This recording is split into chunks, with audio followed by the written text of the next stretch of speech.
Welcome to the Terrible Podcast with your hosts from SteelersDepot.com, where you can find all your latest and greatest Steelers news. It's Dave Bryan and Alex Kozora, always lit, talking Steelers. And now, here's Dave and Alex.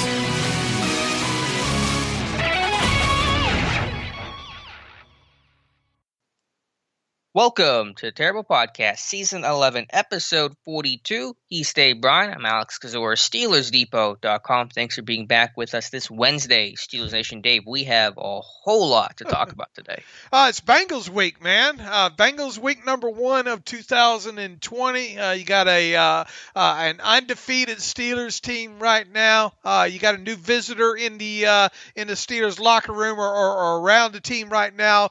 Some kid named Corona. Look, it's an exciting time right now. It's starting to feel like football weather outside. So I'm pretty excited. Got a chance to pour through and I know you did as well too.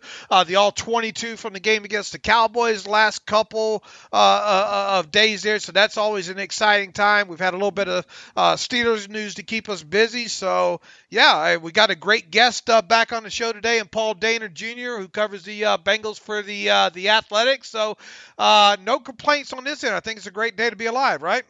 Sure. We'll talk to Paul later in the show. We'll talk about the all-22 from the Dallas game and try to figure out why that game was as close as it was. But, of course, Dave, the big news of the day and of yesterday is the COVID, and I wouldn't call it a crisis, but the COVID situation in the Pittsburgh Steelers locker room. Vance McDonald has become the first Steeler to test positive for COVID since the regular season began, and in the follow-up of contact tracing that is done by every team after a positive COVID test, 4 Steelers have gone on the reserve COVID list, not because they have yet to test positive for the virus, but just because they are deemed high risk and close contact to Vance. Those 4 players are quarterback Ben Roethlisberger, inside linebacker Vince Williams, running back Jalen Samuels, and offensive tackle Gerald Hawkins. So obviously that headline to see Ben on the COVID list is alarming, but assuming that he and those guys test negative the rest of the week, they should be able to play Sunday. They won't get to practice this week until Saturday's walkthrough at the earliest, but I am still optimistic about the chances of those guys, Ben in particular, most importantly,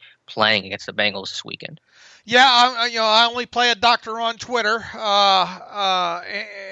I have no idea how to. I tell you what, I'm not surprised at. I'm not surprised at Vance McDonald being the one. Obviously, the way that it made you kind of wonder, didn't it? Anytime you see illness on the injury report right now, and a guy creep up, and look, I know it's kind of you're getting into flu season anyway, and that kind of stuff kind of tends to happen that time. But I must admit that the thought crossed my mind when Vance McDonald showed up on an injury report, I think on Friday there, wondering, is this going to be related to the virus or not? Obviously kind of tracked his progress through the weekend. They had photos of him, the travel photos on the Steelers website, and obviously wearing a mask.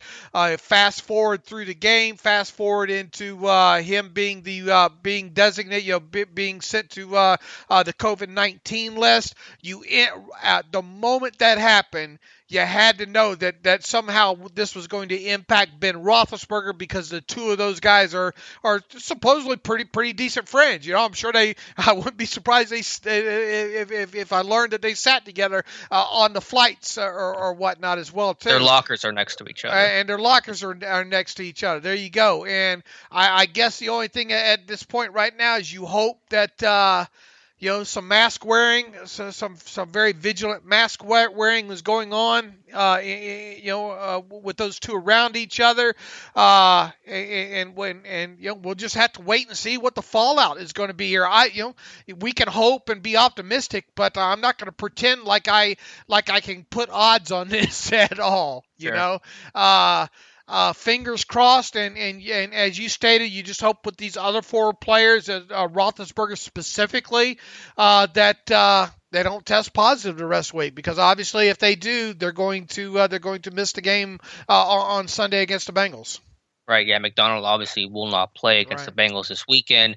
But there was a lot of precedent for these close contacts that are able to get cleared in time for the game. Look at the Baltimore Ravens after Marlon Humphrey tested positive. There were 6 or 7 Ravens teammates that got placed on COVID, but were cleared for Saturday and played Sunday against the Colts. Quarterback Matthew Stafford, the same boat for the Lions, put on COVID list on November 4th, activated on the 7th, and played against the Vikings the following day. So there are obviously drawbacks to having to work remotely, to be isolated, to not be able to practice, and those are obviously consequences to not being available. But I think Ben will be able to play, and so I think all those guys will have at least a chance to play. Tomlin said the vets like Vince and Ben are more likely to play because they don't need the practice time the way that a Hawkins and a Samuels will. But fingers crossed that all tests come back negative. Fingers crossed that Vance has a quick and swift recovery and can play 2 weeks from now. But of course, he will not play against the Bengals. Right.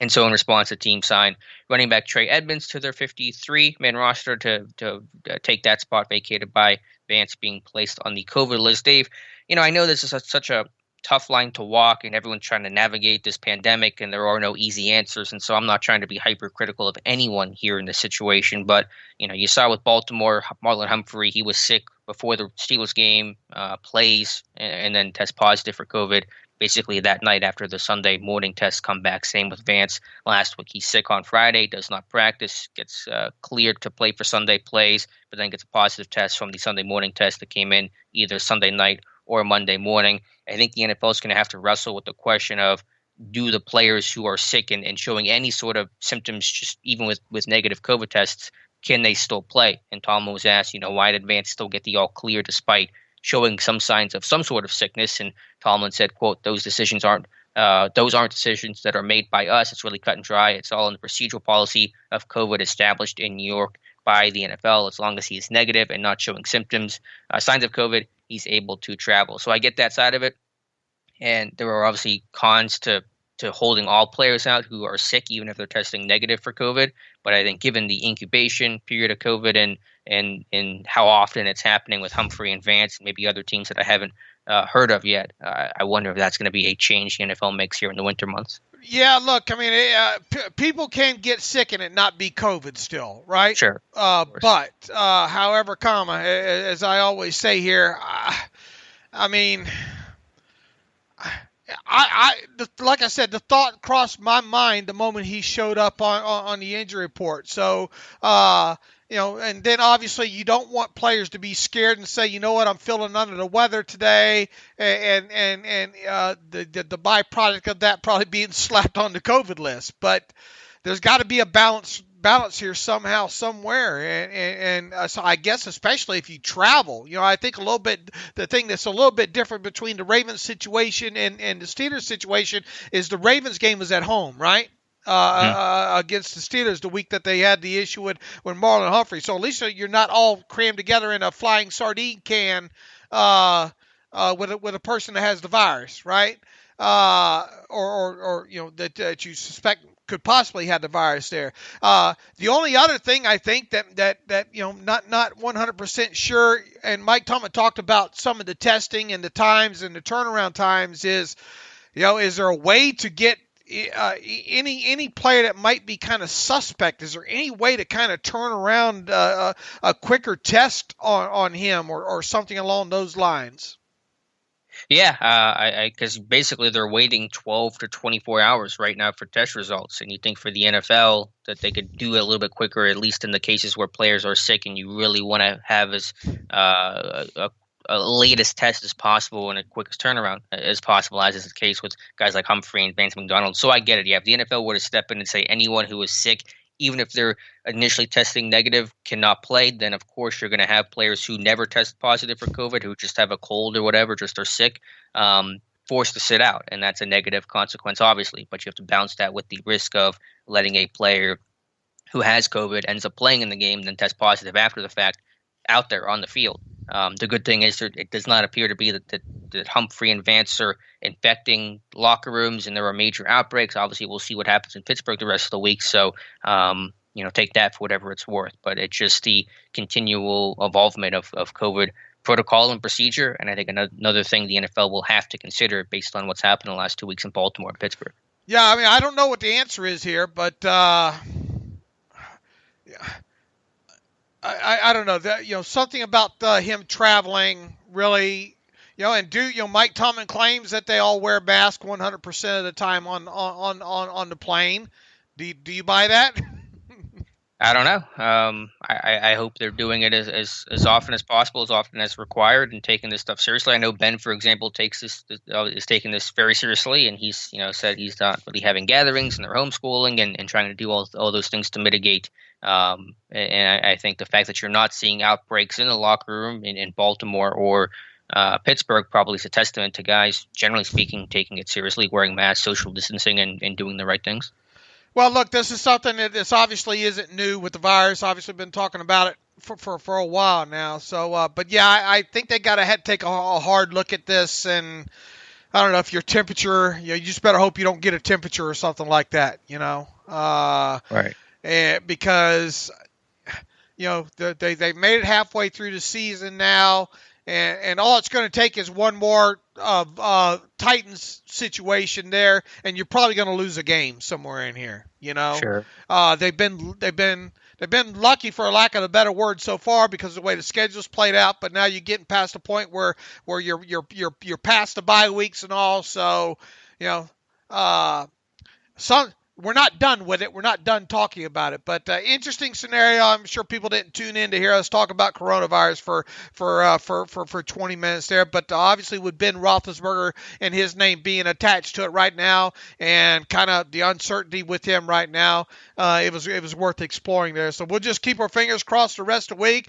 Wednesday is considered Ben's day, and normally he has a Zoom session with the media. It doesn't look like that's happening today, and obviously he'll be doing his preparation the rest of the week, at least until Saturday, from a distance there. Mike Tomlin did confirm that, assuming everything goes well with Ben, that on Saturday he would be able to participate in the team walkthrough. So that would obviously be a good sign. And look, this is a Ben Roethlisberger that's missed weeks of practice before and still come out and played well on Sunday. So I don't think there's any reason to be concerned there. Obviously, you'd like to have kind of the timing and the stuff that goes on with the practice, but this guy doesn't practice on Wednesday anyway, so there's not a big change in that. So obviously, really the thing that you'll be missing is the Thursday and Friday session there, and hopefully you would imagine he's in close communication with his receivers and the other eligibles this week as well. Sure, yeah. The report is from Adam Schefter and Jerry Dulac that Ben has tested negative, has continued to test negative. Obviously, that could change, but so far it hasn't. And I have every expectation that Ben will play against the Bengals on Sunday. Last quick note on things COVID-related and schedule-related. As you mentioned, Dave, the NFL approved a motion to expand to a 16-team playoff format, 8 from each conference, should there be regular season games missed. I don't know where that line is in terms of do they miss, if any team misses games, does this get instituted, or how much time has to be missed for them to go to the 16-game format. But that is one of the emergency contingency backup plans should COVID really interrupt the NFL season. Yeah, I'm sure the league probably wouldn't bat an eye at creating it, maybe an extra game, right, for revenue purposes. Mm-hmm. Yeah, but I don't know how much time has to be missed. I don't know Right. if that was ever outlined or if I missed it somewhere about where that line is. But hopefully a conversation we do not have to have. But as we're getting past bye weeks now, there really won't be a lot the team can do or the league can do should there be more outbreaks the way there was in Tennessee. So anyway, that is the big news of the day. Am I missing any other roster moves or things like that, Dave? Yeah, well, we still got some minutia to walk through here with the injury report here. Mike Hilton, according to Mike Tomlin, has a chance to play this week. Mike Hilton obviously has missed the last 3 games with his shoulder injury, so we'll see what the Wednesday injury report holds for him. Derek Watt has a chance to play this week, as does Tyson Alu, according to Mike Tomlin. So I don't know how much to trust Mike Tomlin in this. The injury report will speak volumes there. He was asked about Derek Watt later on in the Tuesday press conference, and he admitted that he had some sort of, I guess setback would be no other way to call it, some sort of a setback sometime prior to the game there. So that's obviously concerning when it comes to a player with a hamstring there. But the three key guys, Mike Hilton, Derek Watt, and Tyson Alualu, are guys that we'll probably see on the injury report this week, and then we'll kind of keep our fingers crossed to see how good a chance they actually do have at returning. It would, you would think Mike Hilton's getting close, or would have to be with 3 weeks missed now. Derek Watt with a hamstring and him going backwards, I don't know how to gauge that right now. I'm not totally optimistic about that. And Tyson Alualu, the fact that he didn't go on IR, I think is a good sign overall. But is this just a 1 week injury? Is it a 2 week injury there? So going to be interesting. I'm most optimistic about Hilton. I'm right in the middle about Tyson Alualu, and I'm like, I'll be surprised if Derek Watt suits up. How's that? Yeah, I'm basically with you. Obviously, you want to get those guys back. I mean, clearly you're missing both guys, and run defense has suffered, not just because of the absence of those players, Alualu and Mike Hilton, but certainly in part because of the absence of those two guys. So we'll see. I mean, they're not even guaranteed to be practicing, today. I mean, I don't know how that's going to, how much that's going to happen, or how much the COVID situation is going to affect their work. And I know that meetings are going to be done remotely and virtually. So we'll see what information we even get. I mean, Wednesday is obviously not a day where we get a ton of information on the injury report. So we'll keep an eye on it, though, and hope those guys can return. It very well could wind up just being an estimated injury report. Right. They'll still have to file one, but obviously if they don't practice, it would be an estimated injury report. So, boy, they could use a couple of those guys back, guys like Hilton and Tyson Alualu for sure there. And protected practice squad players. We won't spend a lot of time on that minutia, but the name that was not very surprising for me to see on there, based on the whole thing with Vance McDonald, was Kevin Radar. First time he has shown up on the 4-man protected list there. Once again, not surprising due to Vance McDonald being on the COVID list this week here. The other three, Deion Kane, help me out here. I'm missing Wendell Smallwood, who's been on it seemed like every week, and the other one was drawing a blank. I can look it up here. Who would you say? Kane, Rader, right. Kane, Rader, Smallwood. Oh, the rookie, Antoine Brooks Jr. Right, because he got sent back down after being elevated. Right. And he played against the Cowboys, too, so he saw his first, I think, special team snaps of his career. Had the entire draft class see the field, right? I mean, Dotson, I guess, played a handful of snaps on special teams. Right, he was out there.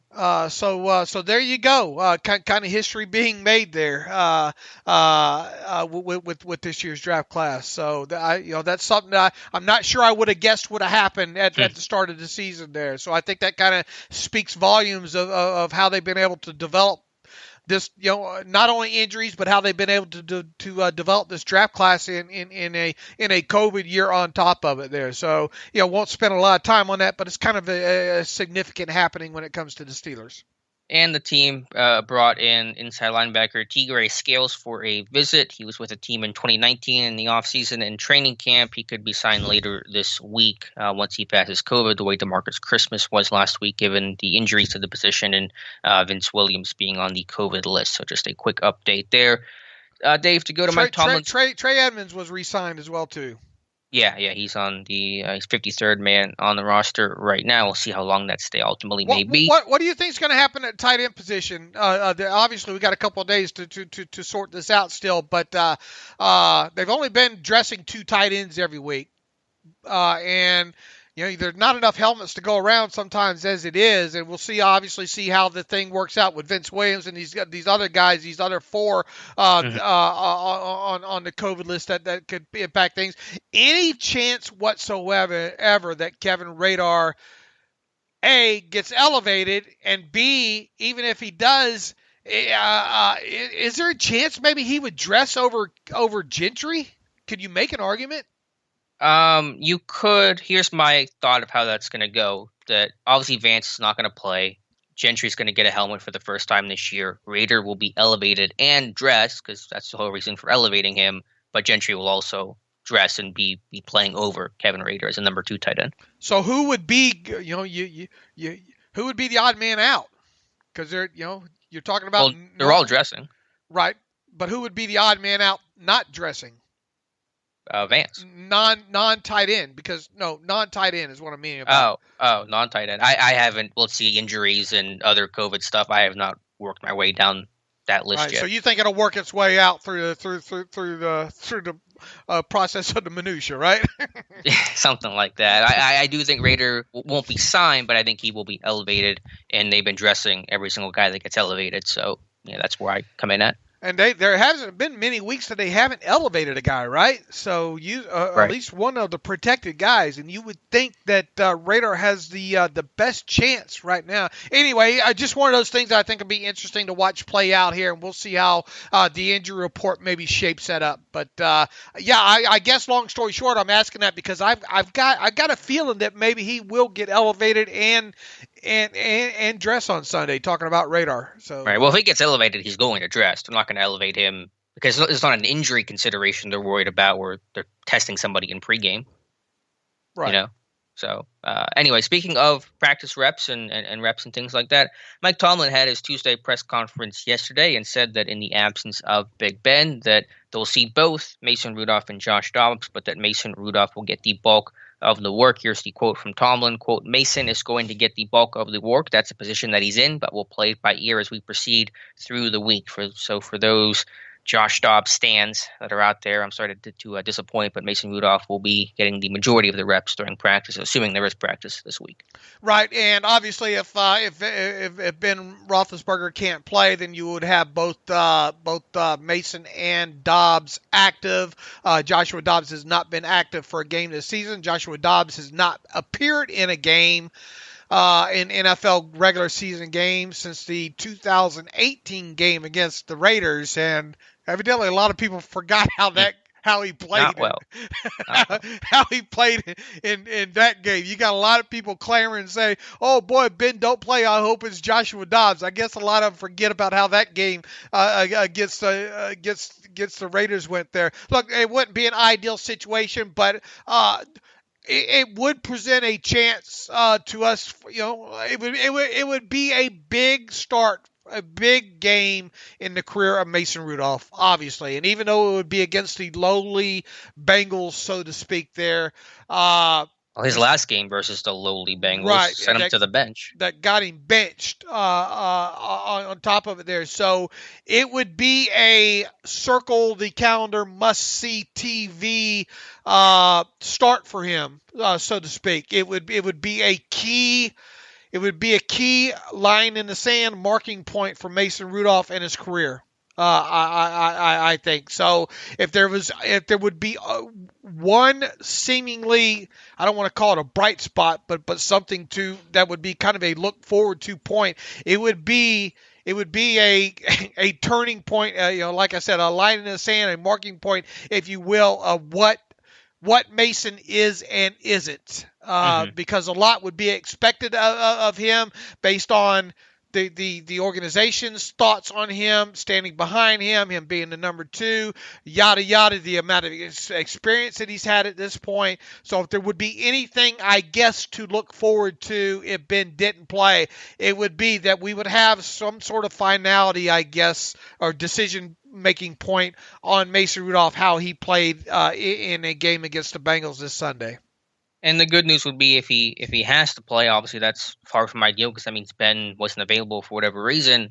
He would have starters reps in practice and would have be more prepared than he would be coming off the bench like a lot of backup quarterbacks. So he'd be in a better position to succeed. But certainly would rather have Ben out there, and that is still the hope and the goal. But Mason is still the number 2, whether fans like it or not. And we, it goes back to kind of what we talked about during the offseason. And look, neither one of us expected the team to go out and do anything at the quarterback position, and they didn't. We tried to prep fans as much as we possibly could for that scenario. And also, really, we had said the only way we're going to find out if it was the right or wrong decision to go the route they did is if indeed Mason Rudolph played and really started a meaningful game. And That would be the scenario should it present itself, on Sunday there, and then that's when everybody can look in the rearview mirror and Monday morning quarterback or whatever. So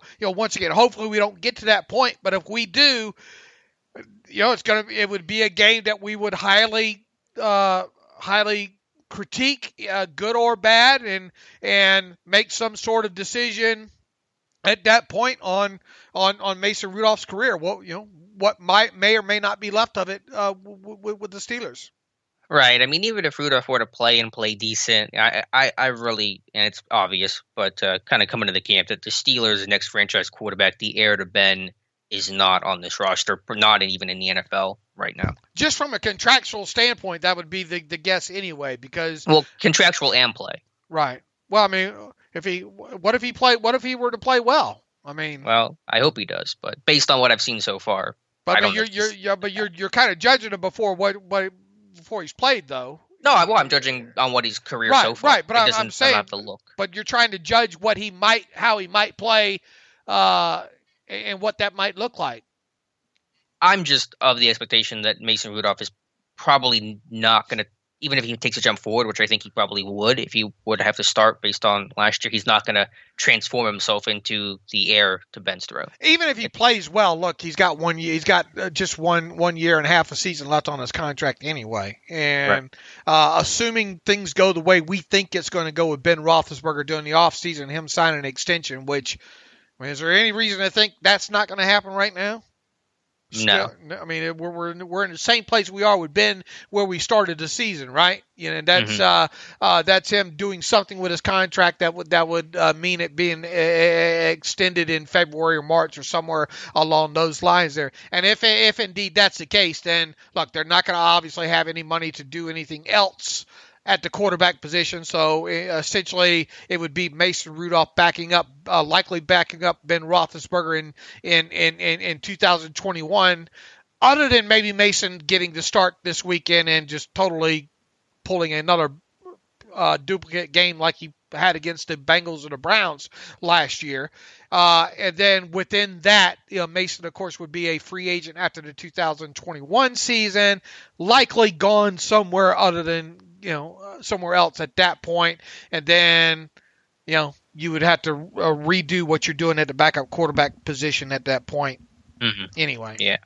So, let's just hope that Ben can play this weekend. Don't have to worry about Mason and how much of a progression he's made, and don't have to really see much of Mason Rudolph. I mean, that's just regardless who the backup is, Dobbs or Rudolph, you want Ben out there, and I still think that's going to be the case when this weekend rolls around.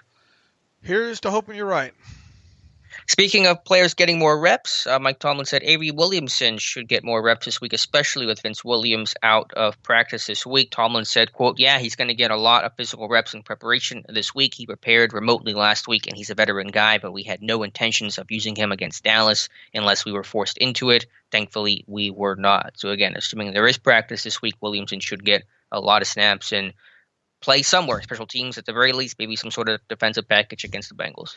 Maybe this will all kind of work out in a positive light, because look, and Mike Tomlin hit on it, some of these guys could probably use a couple of practice reps off. A guy like Vince Williams, who continues to play lights out, especially in the run defense department, right? You had some sort of stat with tackles for loss for him related to players, and what was that stat with Vince and the tackles for loss? Yeah, he has 14 tackles for a loss to his first 8 games of the season. Players to have 14 tackles for a loss through the first half of the season from 2010 to present day include Chandler Jones, Levante David, Von Miller, J.J. Watt did it twice, DeMarcus Ware, and now Vince Williams. So some pretty elite company to keep there for Vince. That's not a bad list to be on, is it? No, it is not. With those guys there. And obviously, look, you hope that Vince makes it through the rest of this week fine.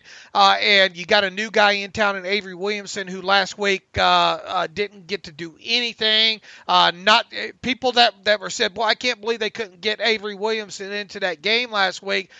Keith Butler told you last week exactly how that thing was going to go, and some people just choose to ignore the facts there. Tried to prep everybody that Avery would likely dress and not see the field. That's exactly what happened there. He said in a radio interview, I believe yesterday, that he is open to doing some stuff on special teams. That he's talked a little bit to Danny Smith about the kind of things that he didn't seem overly excited in just a little brief conversation there. So anyway, we'll see if Danny Smith has anything for him this week when it comes to special teams. And as far as the rest of it, look, he made a point to say studying this thing and getting reps on the practice field are two different things. And I think that's quite obvious there. But he said it. It came out of his mouth. You can be in kind of a similar type defense and verbiage and all like that, but until you start getting those reps on the field, that's where the rubber meets the road there. So it's going to be good to get it, assuming, and he said he didn't even know if they're going to practice yet on Wednesday, and you hope that they do, just for a guy like Avery Williamson can start getting those necessary reps in the defense there. All that said, barring injury, I'm not expecting him to play much, if any, on the defensive side of the football, barring injury against the Bengals. Maybe we'll be surprised. Maybe he gets 4 or 5, 6 snaps along those lines. And I'm still holding my breath. You know what camp I've been with him on the special teams end of it here. Maybe you can get a couple of, maybe you can get a unit worth of work out of them, some area as far as that goes there. But I think the big factor is that, assuming this team does practice Wednesday, Thursday, and Friday, is that he'll get the bulk of the reps alongside Robert Spillane. Right. It's going to be important for a lot of these young guys, whether you're talking about an Avery Williamson, who's not a young guy, but a new guy, a Zach Gentry, needing those reps. So hopefully those guys can get practice work in to be prepared and ready to play in some capacity on Sunday. So anything else from Tomlin's presser that you wanted to touch upon, Dave? I think you walked through most of it, didn't you there? Look, I guess some of it will play into some of our all-22. Happy with the personnel groups on I think he was asked specifically about third down, defense in that game. What else did we miss here? What did he say about personnel groups in third down? It was looking back at Dallas when they had the ball on third down. Were you happy with your personnel groups? What was his answer? He said he was happy. He said, we're going to be looking at that. Okay, so he does not sound happy with it. When you're not in an ideal situation, when you're losing people, you mix and match and you do things you need to do to get out of the stadium with a win. We were able to do that, but this week starts anew. We have different people available to us. We're going to formulate a plan that includes the best mix of available players. He didn't say Avery Williamson, but he's the new guy, so I don't know how you interpret any of that. I mean, it's a lot of coach speak, a lot of nothing. I'm not quite sure what the angle of the question was. That's referring to the dime packages they were playing and getting run on for a couple of runs there. I don't quite know what the angle of that question was. But I was not happy with the personnel groupings in some other regards, and we'll talk about that later when we talk about the all-22. Right. Tomlin also mentioned about the 0-1 personnel 4 receiver sets and said, quote, much like last week, we got them in a personnel group that reduced what it is they do. When we can reduce what it is they do, and we've got that level of clarity, we're comfortable playing ball in any mode, and that's why we went to the structure that we went to. And again, that has really felt like the only consistent source of offense. I think you have the stats on Ben throwing out of that 4 receiver set. They're very impressive numbers, which is obviously a good thing. Unfortunately, the rest of the offense has been as equally bad as that 0-1 personnel has been good. Yeah, we're let me see if I can pull up those stats. Really, really, really, really impressive numbers coming out. Other than the distance. Hold on here. Let me pull them up here. Right, and they are shorter.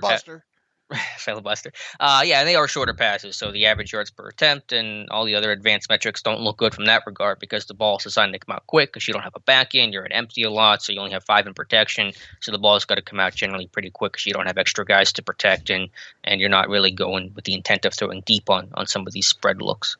In the last 2 games using 0-1 personnel, which of course is 4 wide receivers, 1 tight end, Ben Roethlisberger is 29 of 38 for 356 yards 4 TDs and 0 interceptions. Those numbers alone, I forgot to run those through the age-old quarterback rating calculator, which I think it's 138. Is that what it is? Okay. Yeah. Not bad at all. Now, the only, if there is a downside to it, the average completion air yard distance, 4.6 yards. Not awful. Obviously, a little bit higher than I think what his normal completion air yard distance is, which is probably around 4.4. So slightly up there. Sacked just once in the last 2 games when using a 0-1 personnel. So the empty has not come back to bite them that way. The interesting thing, if you're doing the math at home, 208 yards after the catch on those plays, including behind the line of scrimmage yardage in there on those 29 completions. So, as someone termed it, responding to one of these tweets, yak monsters, Ben Roethlisberger has at his disposal. And there's no denying that. We see the stuff that Juju's been able to do after the catch. Deontay, man, you give that guy the football out in space, he's going to get you some yardage, and he did again on Sunday against the Cowboys there. So impressive numbers, other than just not that it matters. Average completed yards per distance. You just would not like to see him have to work so hard, or other people work so hard. You throw in one deep pass down in there, it's going to improve those numbers based on kind of that sample size there. But really impressive numbers using that 0-1 personnel and the last 2 games. And also, I think the thing that's Captain Obvious thing here, all but one of those plays came in the second half. Right, yeah, they've been using those in the second half to catch up from the deficits that they have been facing. Yeah, I mean, Ben's getting. I bet if you timed it, Ben's getting the ball out with under 2 seconds on those throws. I mean, he's rarely having to go to a second read. I mean, he knows where he wants to go pre-snap. That's his own football intelligence, and so that's just letting playmakers make plays in space, whether that's Ebron or Deontay or Juju or whoever. All those guys can make plays, and it's been extremely successful so far. What's the one they ran in the first half? Where'd that snap come from? Two-minute drill type thing? Do you have that? Do we have charting on that? No, I don't have it back open now. No worries about it. But, basically second half offense. I would like to see it used in the first half more often because it has been their best offense, really their only offense, and it's been successful. So don't use it just because you have to. Use it because it works. Trying to, and I guess we're going offensive all 22 on this, right? Right. Well, let's talk to Paul first before we go to the all 22. Okay. But if you have a final thought though on the five receivers, that's fine. All right. We'll toss it to Paul Dehner, who covers the Bengals, senior writer and podcaster for The Athletic. Be sure to follow Paul on Twitter at Paul Dehner Jr. That's Dehner. Be sure to tell him you heard him on the Terrible Podcast. We'll talk to Paul here, get his take on the Bengals, and then come back in just one moment. Okay, welcome back to the Terrible Podcast. It is Wednesday, and that means we have a beat writer who covers the opposing team who the Steelers will play this week on and talk a little bit about an upcoming game.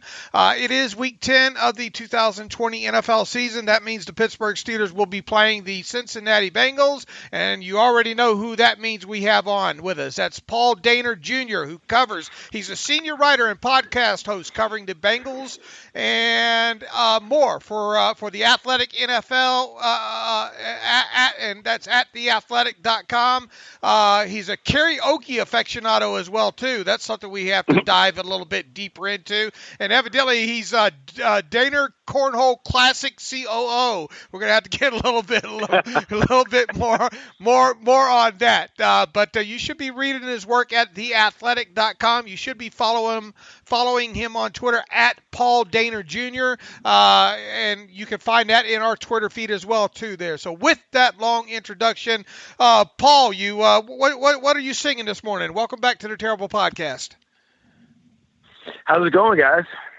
Doing good. Glad to have you on. Obviously, Bengals Steelers #1 about to come up, and boy, what a stir the Bengals Twitter account created a little bit on Tuesday there, posting a video, a replay. Everybody remembers T.J. Houshmandzadeh shining his shoes with a terrible towel after the 2005 game at Heinz Field that the Bengals won. What was that all about?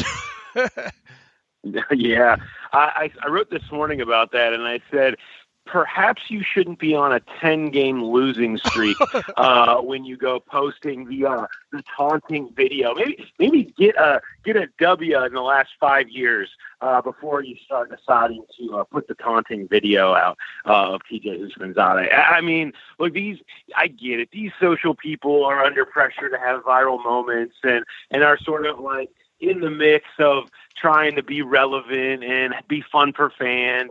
But at a certain point, you got to kind of read the room a little bit and, try to go win a game before you start trying to play that game. Yeah, I found that. I tell you, that really hit a nerve with current and former Steelers players alike. It was kind of interesting to thumb through that feed. But obviously, that's not what we're here to talk about. We're here to talk about the game. So with that, we obviously had you on a couple of weeks ago to kind of, more than a couple of weeks ago, to preview the 2020 Bengals. Here we are with them, a couple of wins into the season now. From a 30,000-foot view here, Paul, where would you say this Bengals team is at versus, kind of what you saw this team being at this point of the season? Where are they maybe better or worse than maybe what you thought this team might be? Joe Burrow is better than I thought he would be, and I thought he was going to be fantastic. He has been everything and more. It's one thing to know that a guy is going to come in, and you saw the tape from LSU, he has accuracy, right, and he's got cool, and he's savvy, and he's got pocket presence, and all that stuff. And all that stuff has been part of his game. What you didn't know, what you couldn't probably have understood until you really saw it play out in front of your eyes in these meeting rooms, is it was called to me on a story I wrote this week of photographic memory, the recall, and the ability to pull plays, checks, remember things from weeks, months ago, and pull it at a moment's notice in the heat of the battle has become the Bengals' primary offensive weapon. Is this guy out here, in his first 8 games as a professional, mentally dicing up opponents and what they're trying to do. That's been the case the last 3 weeks, where the Bengals offense is second in the NFL in points per drive at 3.3 points per drive. It's because Joe Burrow is just taking it and running with it, and taking whatever defenses are trying to throw at him and figuring it out. Now, he has not seen a defense like the Steelers since they played the Ravens a month ago, and it went terribly. It was his rookie year moment. And so we'll see what that looks like on Sunday. But when you talk about this team and you talk about where they're at and where they may be better or worse, you always have to start with him, because he's everything they are right now. And he's been enough that the team believes already that whatever situation they're in, they think he can make a play to get them out of it. And that belief is strong in a place that hasn't had a lot of belief for a long time. When you look at the rest of the Bengals rookies, obviously T. Higgins is one that you cannot overlook. He sticks out already on tape here. Gives that Bengals offense a threat both underneath and over the top. Real quickly, recap the you already obviously talked about Joe Burrow, but recap the rest of the draft class and the status on that group.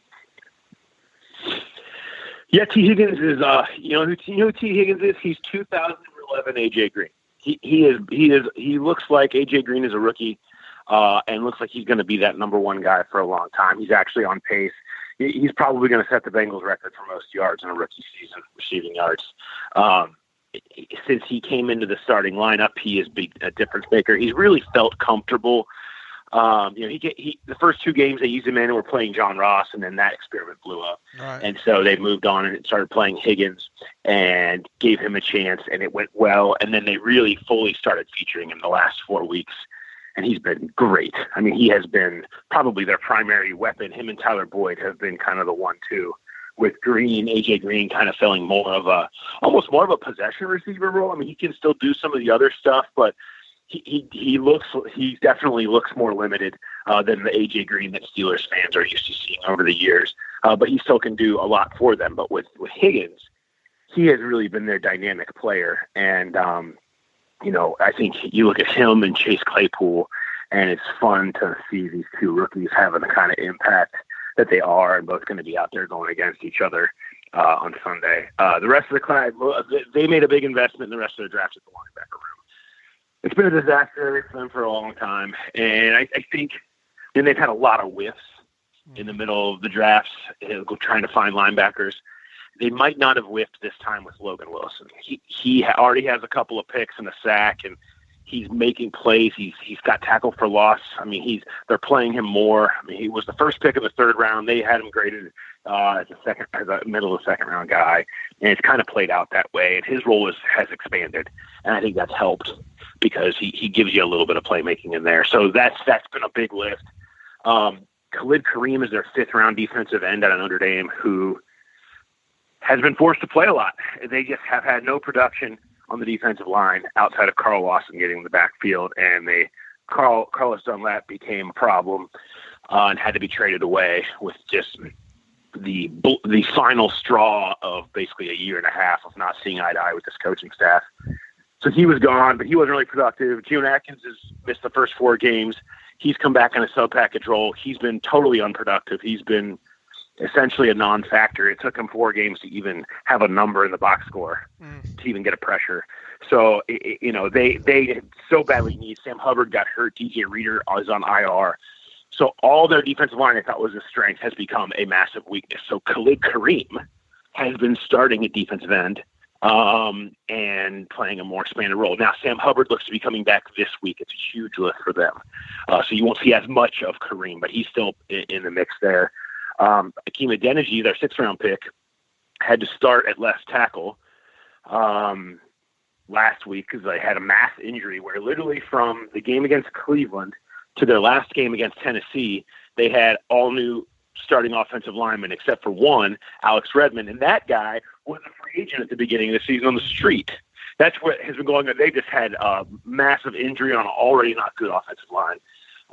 So Identity made his first start and was okay. And they protected him a little bit with scheme and help and stuff, but he held his own on the left tackle. He may have to play this week depending on what happens with Fred Johnson because he is a positive COVID test in the protocol. So there's a lot going on there with the rookie class. They are playing. This is going to be the most snaps for a rookie class the Bengals have had, and I charted back about 20 years. Wow. They're all playing, and they're all in the mix. And that's if you could count Jonah Williams, who is their left tackle, who was their first-round pick last year, who missed the whole year because of an injury before training camp even started. So, every position you have basically a new guy that the Steelers probably haven't even seen before. And so it kind of gives a whole new spin on this game. You mentioned some of the injured there. Are they definitely going to get Sam Hubbard back this week? Because that would obviously be a boost with him off the edge there, opposite a guy like Carl Lawson. And what is the status on? They're coming off their bye, obviously, so it's kind of hard to get a read on where they're at. What's the status on guys like Joe Mixon? I think Jonah Williams and all like that. Give us a quick rundown of who you expect.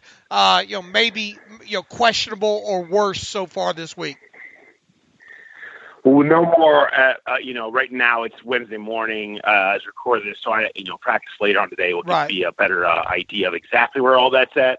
But as far as I know, I think Hubbard I would expect to be back. They're bringing him back to practice. They activated him in a 21-day window. Okay. They need him.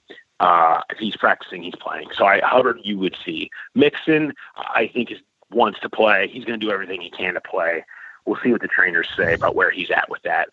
Giovanni Bernard has played very well and actually honestly been a better fit probably for their offense as a whole because they've become so Burrow-centric offensively.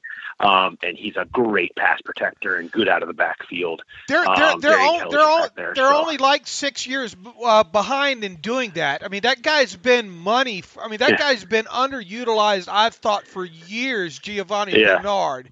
But I hate to interrupt you, but it's just one of those things that, man, they really are finally using that kid right now. He's not a kid anymore. He's been around. Seems like he's been around for forever. Since Zach Taylor's staff came in, they put him into the third down, 2-minute drill, passing situation, back roll, and people have been clamoring for more Mixon around here, believe it or not, to see less of Gio. But then all of a sudden they see a couple of games where he's the featured guy and see how he keeps things consistent, and his reliability helps move the chains so often. He had a fourth down, essentially what should have been a game-winning touchdown against the Browns 2 weeks ago on a play that he just ran a fantastic route on. And so they've gotten a lot out of him. Jonah Williams, we'll see. I think he will be back at left tackle, but he had a stinger, and next thing they had the bye week, so I think their hope was that he would be back this week. But we'll be keeping an eye out on that. Bobby Hart is out at right tackle with his knee injury still. I don't think he'll be back. Those are the major ones, but yeah, there's a lot. I mean, like every team in the league right now, it seems like everybody's dealing with stuff like this. I was really hoping Bobby Hart was going to play this week. I always look forward to having TJ Watt take on Bobby Hart. But to switch to the other tackle side with Jonah Williams, you mentioned earlier kind of a redshirt rookie year for him. I know there's been an injury he's been dealing with, but how has he looked overall in the action he has had, Paul? He's been very solid. He's been their best tackle. I think he's still trying to learn the game and still a rookie in a lot of ways. But I would say he's an average, played like an average to above average left tackle in the league, and that's a great foundation, to start with. And he seems to be improving, getting better. The injury sets him back a little bit, but there's some pretty high hopes for what the second half of his rookie season is going to look like. He's been solid over there. He's had his moments. I mean, he's gotten owned by Myles Garrett like a lot have, and he's given up some sacks, but for the most part, you see why he was drafted where he was.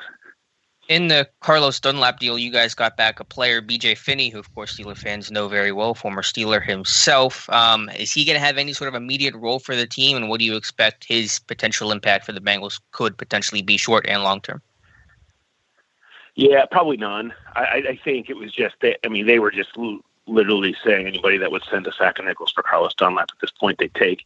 So they took on interior offensive line help because they've been banged up in there and their line is bad. And so they take him on. I don't, honestly, he may even end up on the practice squad at some point here. He's kind of the third. Billy Price is their backup center. So I guess Finney would be sort of third. They've got a kind of a glut of interior linemen now. So he won't play much of a role, but he's here now trying to learn the system and be here as a potential option if more injuries occur. Can you walk us through the Carlos Dunlap situation? That was a veteran guy, really good player, one of the few long-term veterans on the team. What happened there? The falling out, he gets benched. Obviously, he wanted out, and just walk us through that whole situation. Sure. If you almost have to go back a year and a half. I mean, this goes back to last year. The first half of last season, Carlos was terrible. His effort was,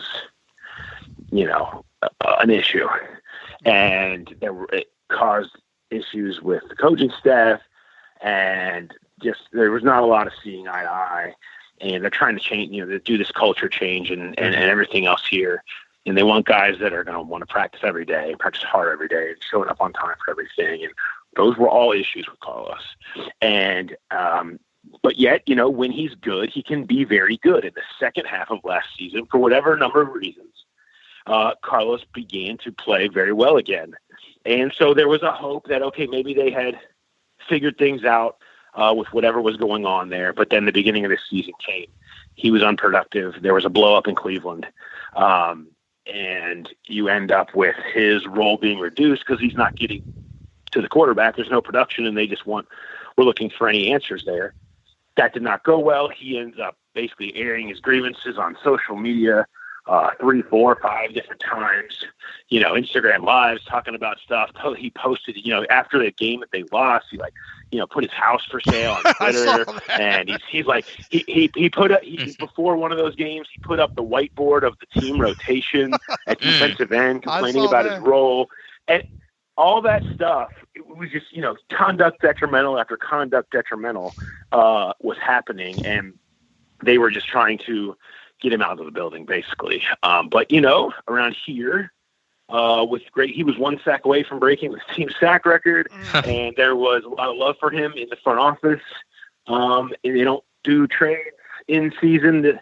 The Dunlap trade ended up being their second trade since 1985 in season. The other one being Carson Palmer when he refused to play. So you're talking about not only not something they do, they just don't even consider. And so they did, and they just pulled the trigger on this just to, essentially, try to save the locker room a little bit. And that's what happened. And I think there's a thought that Carlos would, in a change of scenery, and if he was in the right headspace, still has enough to be productive, but that was never going to be in Cincinnati anymore. And so they had to just sort of bite the bullet on that. He followed the handbook on how to get yourself traded to. He followed it to a T, didn't he? He really did a good job. His agent is Drew Rosenhaus. You might be familiar with this strategy. So that book was written by AB, right? He picked up AB's How to Get Out of a Team. Terrell Owens might have actually written the first chapter. But yeah. Right, with additional chapters added by AB. Yeah, absolutely.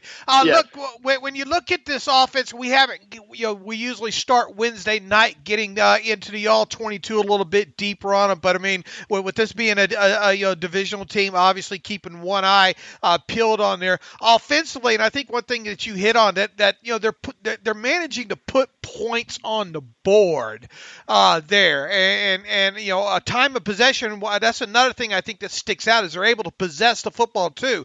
Even so, when a quick run through a couple of games just on the TV tape side of it, there's this level of clunkiness to it. It seems like now, obviously, he's getting sacked a lot, but and then you look at some of the advanced metrics at the average yards per play and attempt, and those are kind of lower.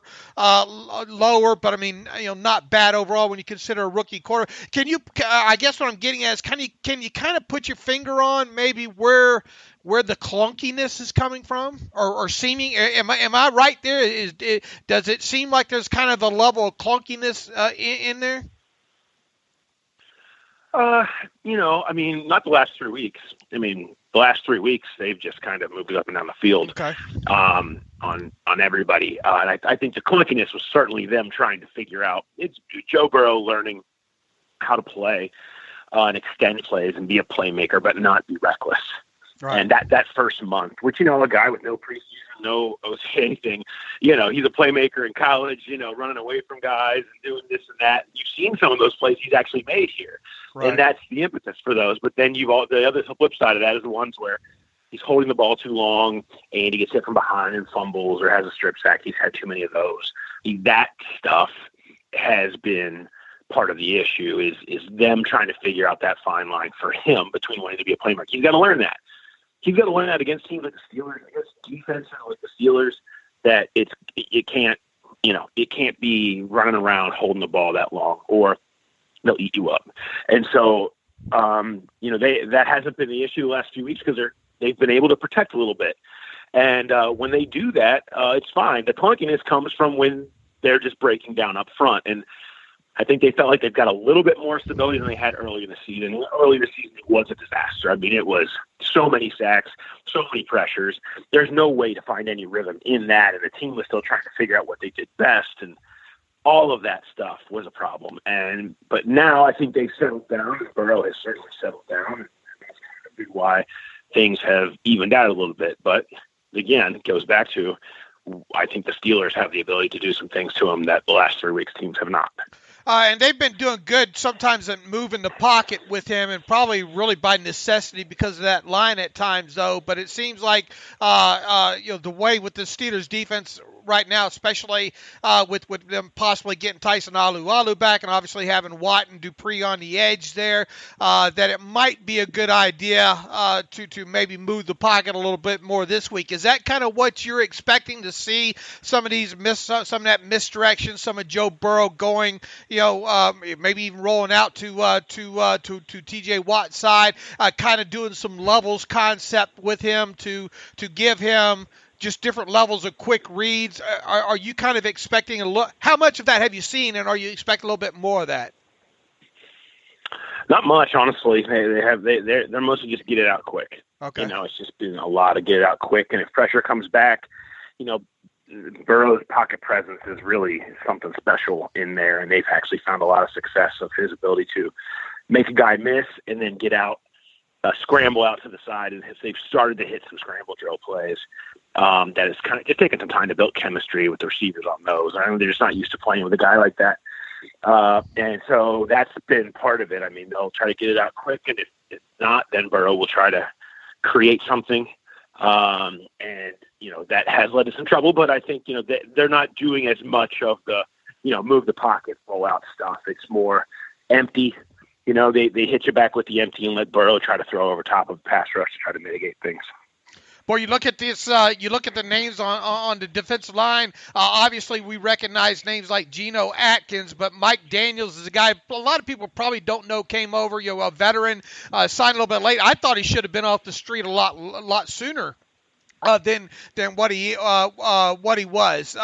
And obviously, his time, I think it was in Green Bay, we put some impressive stuff on tape. Not sure, haven't watched him really a lot since he's been with the Bengals. I don't know much about Armani Bledsoe, who's starting, I think, opposite Carl Lawson. And we all know about Carl Lawson. Alex and I were huge Carl Lawson guys when he came out. And Mike Tomlin made a point to really praise Carl Lawson during his press conference. But tell us about how, and we already are well aware, healthy Geno Atkins is kryptonite usually for David DeCastro there. But talk about Armani Bledsoe and Mike Daniels, how they played so far, and really technically overall, is this kind of the weakness of this defense heading into this game with all the injuries and all the defensive line? Yeah, I mean they haven't been getting any pressure, and they've been getting beat up, and they've just had so many injuries. I mean, Bledsoe, I don't know how much more of him you'll see now with Hubbard back. Daniels, yeah, he's helped bring us stability, and he's just not healthy, or his age has caught up to him, but he's ineffective. There's no reason to be scared of him. Teams aren't. He's not doing anything. So there's really not much to speak of up front, to be honest. Is that why the pass rush has been so poor? Just 11 sacks this year, 31st in pressure rate. Is that injuries and just the lack of talent kind of been the problem there? Yeah, I don't think they expected Geno Atkins to be this bad or have to deal with the injury. They didn't expect Carlos Dunlap to turn into what that turned into. I don't think you lose Hubbard. They added Reeder.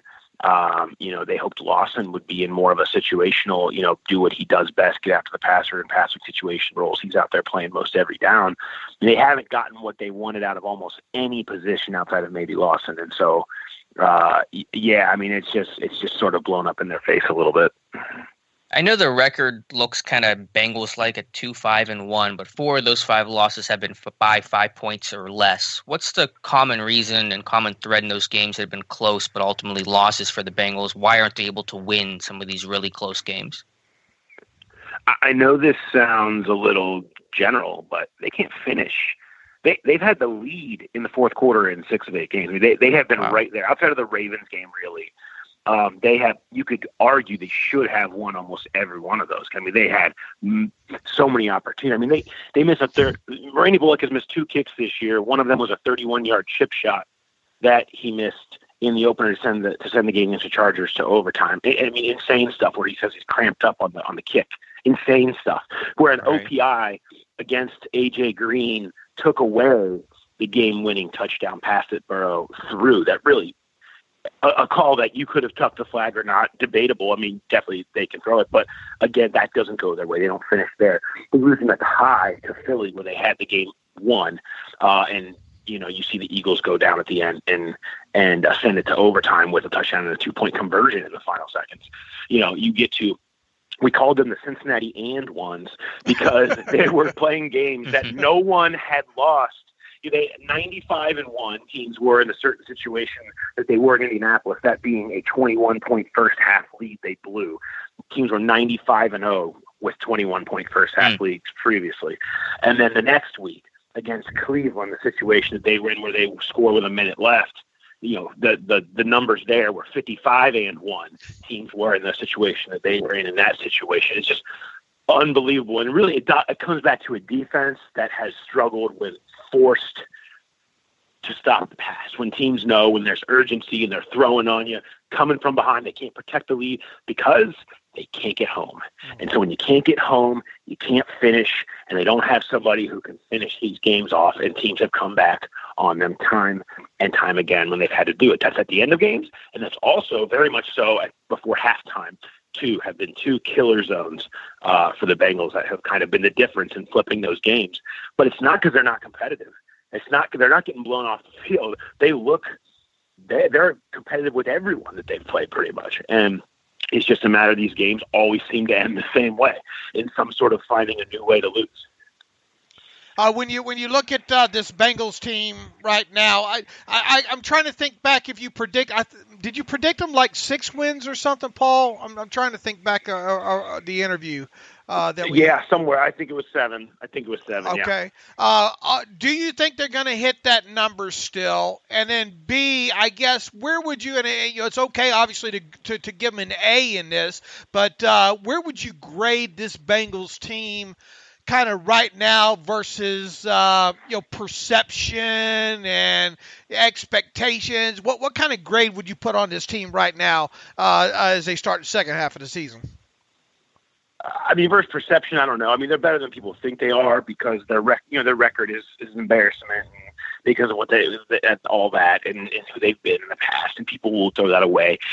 The arrow is up here for the first time in a long time. And you can sense it's starting to come together. They're another year away from being a team that can, that the Ravens and Steelers have to worry about over the long haul. Right now, they're a team that can beat you if things go well for them. They need another round of talent. But I think that for this season thus far, they are what the record says. They are D+ because their inability to finish and the defensive inconsistencies. Because that is a problem. But, the way the offense has come around, it gives you a lot of hope for them moving in the right direction. They've had a lot of things kind of start to break their way. And the schedule opens up for them now. They went through it. They're in the middle. This is the end of a 5-game stretch, a really tough 5-game stretch. And so they'll hit some of that. They'll hit the NFC East block coming up here. They've got Miami, who looks pretty good. But, they're not world beaters necessarily, and they've got Houston, who's down still. They've got a lot of winnable games in the second half of the schedule, so I think it's very real that they end up in that 6-7 win area if Burrow stays healthy the way he's playing. I don't think that's a crazy thought. I think that's kind of their thought is maybe get one signature win in the back half of the season and win a few games, and you really feel like you're set for 2021 with Burrow and Higgins and Boyd signed and Mixon signed and another draft class with a top pick, and it's more free agents that want to come in here and that want to play with Joe Burrow, and then you're there, and then you're kind of you're what the Cardinals are this year. You're what the Dolphins kind of are this year, where they're just that one cycle away where you get the young quarterback who has the year of starting to figure it out, and in year 2.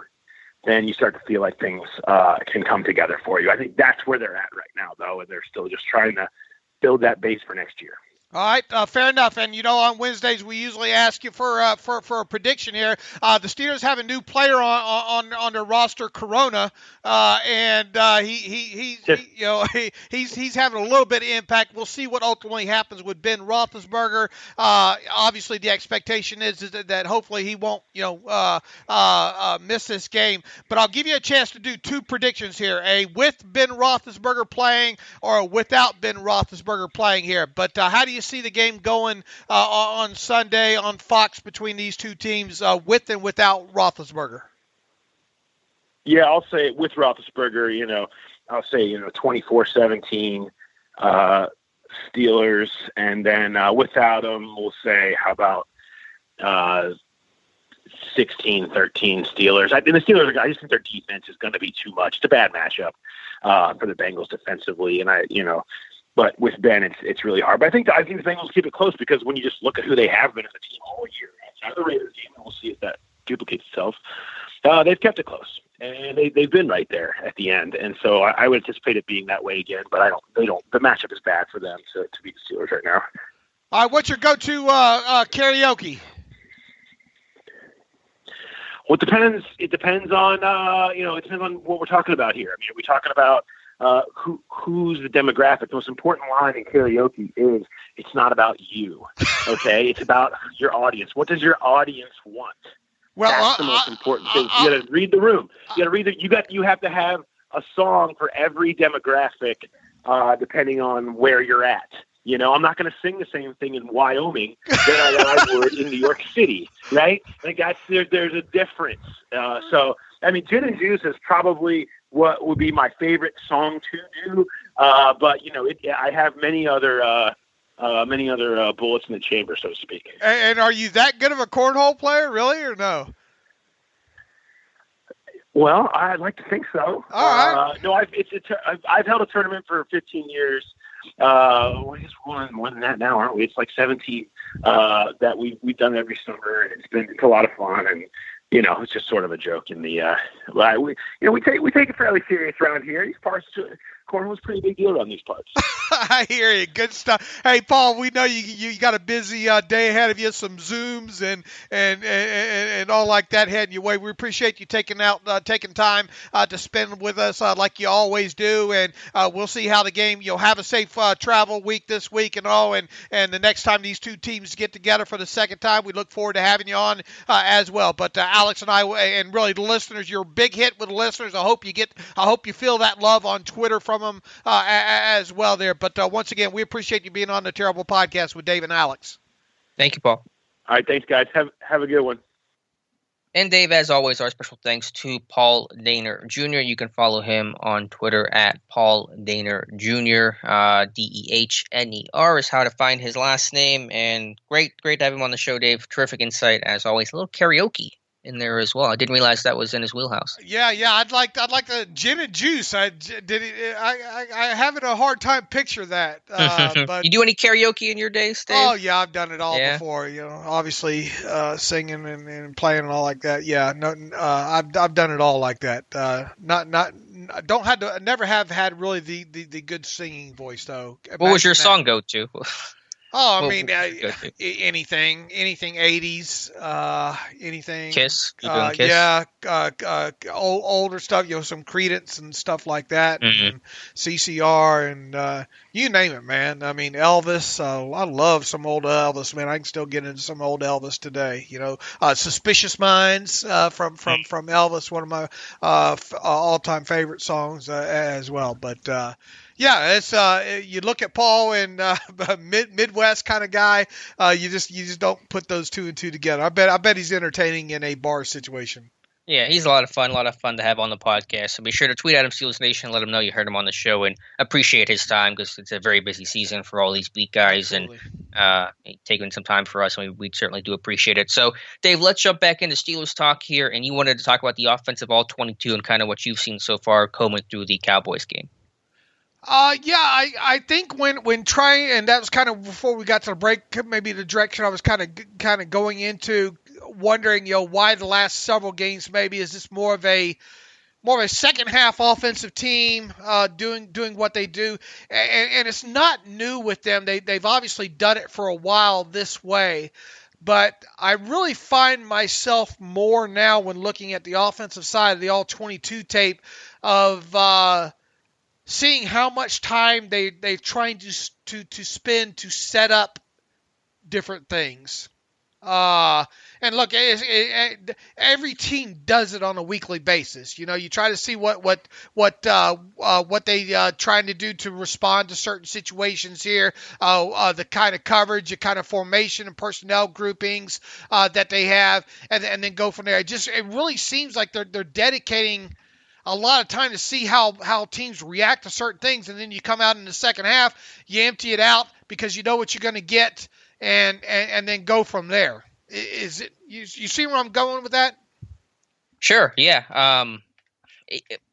I don't know if it feels like that specifically to the 4 receiver set. I just feel like they just ran out of other ideas and they just said, okay, let's just let go to what was working last week and see if that'll work too. But I think to the point about setting plays up, I think that was very clear in the James Washington touchdown where they were setting that play up that whole second quarter. They were running that slant flat combination twice in a row, not twice in a row, but twice in the quarter. And then they ran the sluggo, the slant and go, and the corner bit, and that got Washington open. So there have been moments of that being successful, obviously, but just trying to find enough rhythm and consistency as an offense as a whole, and specifically in the trenches, they've been really poor. That's been the frustrating part of it all. You know, they didn't run much in the game against Dallas either, and when they did, especially out of I went back and looked at the numbers with 2 or more tight ends on the field, not great, you know. They used I think in total, in that first drive, they used 5 plays with pre-snap motion. That didn't go well overall. And then they, obviously you get away from. I think they used it like 4 more times in that game pre-snap motion. I think barely any. I forget what numbers were in the second half there, not surprisingly, with going empty there. So the disappointment that all transpired in the first half there with the run game, and then obviously falling behind on the scoreboard, kind of led to being in a situation where they come out of the locker room, they throw everything else out and go all empty and start attacking that way. Is it concerning that that's been the only source of offense these last 2 weeks? It's hard to say it's not, but I mean it has been kind of dictated by the scoreboard, though, right? I mean, to some degree, you're having to get away from. I mean, obviously you're not being blown out, but I mean, 2 possessions in the NFL, you better start making that stuff up quick in the second half. Right. I think it has been dictated by score, but that's partially because the offense's inability to do anything in the first half. That's naturally putting them behind at halftime. It has been disappointing that, but on top of you see them come out a couple of games ago and they march right down the field and they get the monkey off the back about the opening possession score. These last 2 games specifically, yes. Okay. But is that a concern longer term, or do you still think these are just 2 games? It's just the ebbs and flows of the season, and we're not panicking over this. Ravens have a good defense. They do. The Cowboys not so much. The Cowboys not so much, and that was it is a 2-game selection here, though, against one good defense and one not so good. So I'm interested to see against another not so good defense this week how they come out. Do we even get a chance to judge it on the same level? Because maybe they come out. They need faster starts. End of story. However you want to frame that, however you want to get that done. Am I excited about them coming out in 12 personnel to start a game? No. Mm-hmm.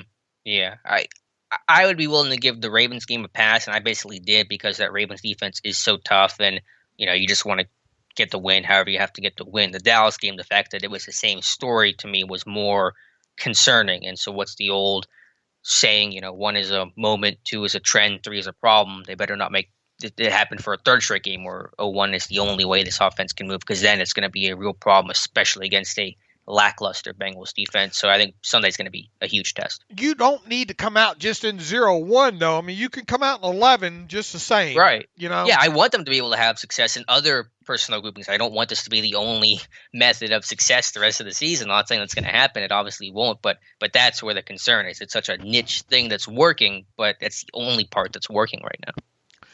Our team's catching on to the whole pre-snap motion thing and able to prepare for that a little bit in the run game. That's an element of it that, okay, it was working for a little bit there. We saw some success. Look, this is still not a Steelers team, though, that's going to 15-yard run play you to death, right? Mm-hmm. But you would like to see more 6-yard runs than 3 and 4-yard runs. A successful play is a successful play. 4 yards on first and 10 is still a successful play. But you start like to see this team get into more 2nd and 4 situations than 2nd and 6 situations, because it tends to open up things a little bit more maybe with what you can do, right? Absolutely. And just what I saw from the All-22 versus Dallas was they just, and this was obvious during the game, you saw it live, they just could not win the point of attack. I thought Filer struggled. I thought Okorafor struggled as a run blocker. DeMarcus Lawrence took over that game, both as a pass rusher and a run defender. And, they just were not physical and strong enough at the point of attack, and the line got no push, and there was miscommunication. And, some of these plays, the backs just have no chance at all. And so play calling can be one element of it. Sure, some of these 2nd and long runs, but when the blocking is just non-existent in some of these moments, there's just nothing you can call that'll really work. What's the number one thing that you're going to point to in this early game starts? The line? Of why they're struggling? Yeah, right. I think it starts up front. I think it starts with the trench play. And the line is just not – they're doing an okay job at pass. With run blocking specifically? Yeah, they're doing an okay job in pass pro. Ben's only been sacked twice in the last 2 games despite throwing it almost 100 times. But the run blocking has not been where it needs to be. It's not where it was at the start of the year. So it's not that they're incapable of run blocking. Obviously, they started the year, the first 6 weeks, they were pretty good. But they were closing out games. But now they're not even starting games, let alone closing them out. One thing, look, we try to get so much stuff done. I know how I feel, and I know you have to feel the same way doing this as long as you've done it now. Man, these weeks start moving fast, man. I feel like I'm always behind. Like that treadmill just starts getting faster every week. Like someone hit it. It's crazy. And there's, people think, oh man, you guys got third world problems here. We do. We got champagne problems over here. What'd you call it? A champagne problem. Like things are pretty good, but yeah, even a 425 game, it's like, man, I wish the game was won. I could have 3 more hours. I could do this, and ruins my whole week. Right, and then you can't get to the All-22 fast enough. Mm-hmm. You can't get and the guys are you and Tom do an amazing job of getting the charting turned around. But then you turn around and you haven't dedicated, I guess where I'm going with this is haven't dedicated enough time to guys in the box, right? And how this team is doing. Our teams, what is the correlation with Ben not being able to hit the deep ball with maybe how teams are maybe attacking this offense from a defensive perspective of guys in the box against the run? Yeah, you'd have to look at a deeper dive with some of the charting that Tom does. And that's what I'm getting at. We haven't done that. I haven't. I don't think you have either. No, not been able to focus on that specifically. I don't know. Obviously, Ben's still a threat to throw. This isn't like last year. They can still hit the deep ball. They still have threats at receiver. They got speed and big play ability. So I would just put it on the individual failings. Whenever Chukwuma Okorafor gets forklifted in the backfield on 4th and 1, that has nothing to do with the lack of the deep ball threat. That's just Okorafor not playing with leverage or not being strong at the point of attack. When someone loses their block or this miscommunication and someone's basically coming in free, that's nothing to do with the deep ball or lack thereof. So to me, it's just the individual failing than it is something bigger picture schematic type thing. How much do you put this on overall talent versus coaching? I'm not good at percentages with stuff like that. Obviously, blame goes on both sides of things. I would lean more on the players, and that's generally where I do most of the time anyway. Not the coaches are absolved, and I don't think Fiedner had a particularly good game. None of the coaches had a good game on Sunday, but the players could execute. They're capable of run blocking. We've seen them do it before. They just got to go out there and do it now. Right, and I bring that up purposefully because I know several will say, well, if only we had Mike Munchak here, everything. Things aren't going too well in Denver. I don't know how much Denver tape you've watched lately. Mm-hmm. Is the line doing a bad job? They're not. To me, just perusing a couple, trying to run through some of those games in the condensed version, not looking all that, I think Surratt's done a good job, especially with these young guys, Dotson and Okorafor. Those guys have overall played well and been ready to play, but just kind of going through a lull right now. Right. And I think again they're just tired. They're just a big tired. Yeah, team. I would like to see once again. I think if you do some more stuff, you got to continually to build off of that pre-snap motion if you're going to use it. Okay, you got to keep defenses kind of guessing and stretched out and moving in one direction to try to elongate things in here. And they need to try to I mean, look, split flow zone and stuff like that. I mean, it's pretty easy to pick out sometimes on some stuff. So surprise them. Do some stuff off of that. Do some stuff off the counter if you can, even if it means a little bit. Look, you're not going to hand the ball to James Washington in some of those situations, right? That makes no sense. He has no speed on the outside, but I think he could be doing a little bit more maybe with guys like McLeod and McFarland when he is in the game and mixing some of that stuff up there. The problem is, and potentially now that you have Deontay Johnson back healthy, maybe you can mix him back into some of that stuff as well, though. But just got to build off of that pre-snap motion a little bit more. And then, we're not seeing a lot of power right now either. Not enough to my liking, at least. And, of course, they could probably run it 20 times. It's probably not enough to my liking. But over the years, if you look back over at Steelers-Bengals matchups in the past, they've had some success running and getting them guards on the move, have they not? They have. They've closed out some games just running power over and over. It was not successful against Dallas, though. Not that anything on the ground was working, but I mean, the 4th and 1 play was power. That failed. There was a 2nd and 10 or 2nd and 14 run with Filer pulling, and that went nowhere. Blown up by Lawrence in a 3-tech. So, I mean, nothing with the run scheme is working right now. And look, I hate to keep beating the horse here, but if Ben comes out a couple times in these games and hits a couple of deep balls against some cover 1 or some cover 2 hole shots, that might go a long way in helping out with a little bit of the problems. Sure. In terms of other all-22 thoughts, I thought McFarland looked decent, showed some speed, showed some ability to make plays in space, a couple nice catches, which is not something he did a lot of at Maryland. Caught like 25 balls in his 2 years with the Terps. So, McFarland, I thought, showed a little something in that game. I could deal with not seeing him do some short yardage stuff for a little bit, though. True. But beyond that, in terms of things that are in his wheelhouse, then I thought there was some good moments there. Right. I think you just got to continually build. Look, what was the main thing that we talked about McFarland heading into this season was get him on the field in situations where you're putting the football in his hands as a running back. Show that you're not afraid to do that first and foremost, okay? They had done that, okay? So, in other words, when he's coming on the field now, teams got to wonder how they're going to use him, all right? And now that you've reached that point, Alex, I think you've got to do other stuff with him, and that includes the passing game.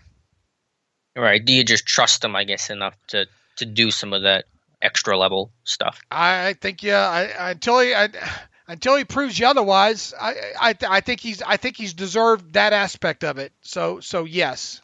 Okay. That's fair. Yeah, and you need some sort of jump start, some sort of spark for this offense right now, and I think McFarland is as good of guy as any to try to bring that for this offense. I mean, we've seen hints that maybe it's coming. I mean, I'm waiting for that will, man. I mean, and some of the stuff that we saw at Maryland too, with kind of sending him in motion out of the backfield and then getting the ball out in space quickly to him that way. I mean, that's a Matt Canada special right there. I mean, going back to his freshman season at Maryland, we saw different things where the pre-snap motion was. McFarland from a sidecar, going horizontally and then getting a pass that way out in space. I think that's the kind of stuff that you need to kind of start mixing in right now. Yeah, whether that's him or McLeod or Deontay, someone that can be a space player and maybe stretch things a little more horizontally to get vertical. I'm all in favor of. They got to do something, though, because obviously the game plans right now aren't working, execution right now aren't working, and the only thing that's working is playing from behind and letting Ben run the show. And that is valuable, and you're thankful to have that, but you can't ride that to a Super Bowl. That's just not gonna happen. And go back to it one last time as we exit the offense here. I think Ben hitting a couple of deep balls is great medicine for all this too. Mm-hmm. So He got to get after it still and try to hit some of these. He hadn't been kind of. I mean, the Claypool one that we talked about the other day was kind of close, but it still wasn't there. Yeah, I mean, the one he threw to Deontay left side was a bad decision. I'm not sure what he's seeing on that play. I mean, that ends up being double coverage and probably should have been intercepted by Diggs. So that's just not a good play there from Ben. All right. We're going to have a lot to talk about here on the defensive side of the ball. Yeah, I got some rants, but I'll let you start things off here, Dave. What did you see defensively with the All-22?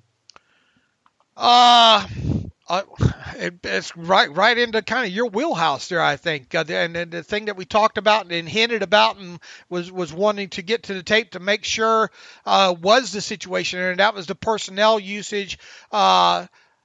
Look, I understand going into this game and saying, look, we don't want Ezekiel Elliott and that run game to kill us. All right, so we're going to do everything that we can do to make sure that we stop the run. All right, but then you get into a game situation there, and then you have them saying, okay, well, if you're going to put your base defense out there, we're going to roll 11 out there.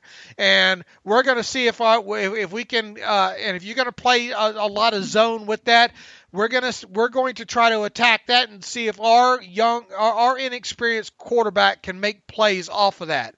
And they did. All right. So when that's happening, why do you continually, why would you, especially once you get past halftime, why do you continually roll out your base defense in first and down? It was really specific to first and second down situations. Why do you continually roll your base defense out against 11 personnel situations there in the second half and continue to play predominant zone behind it?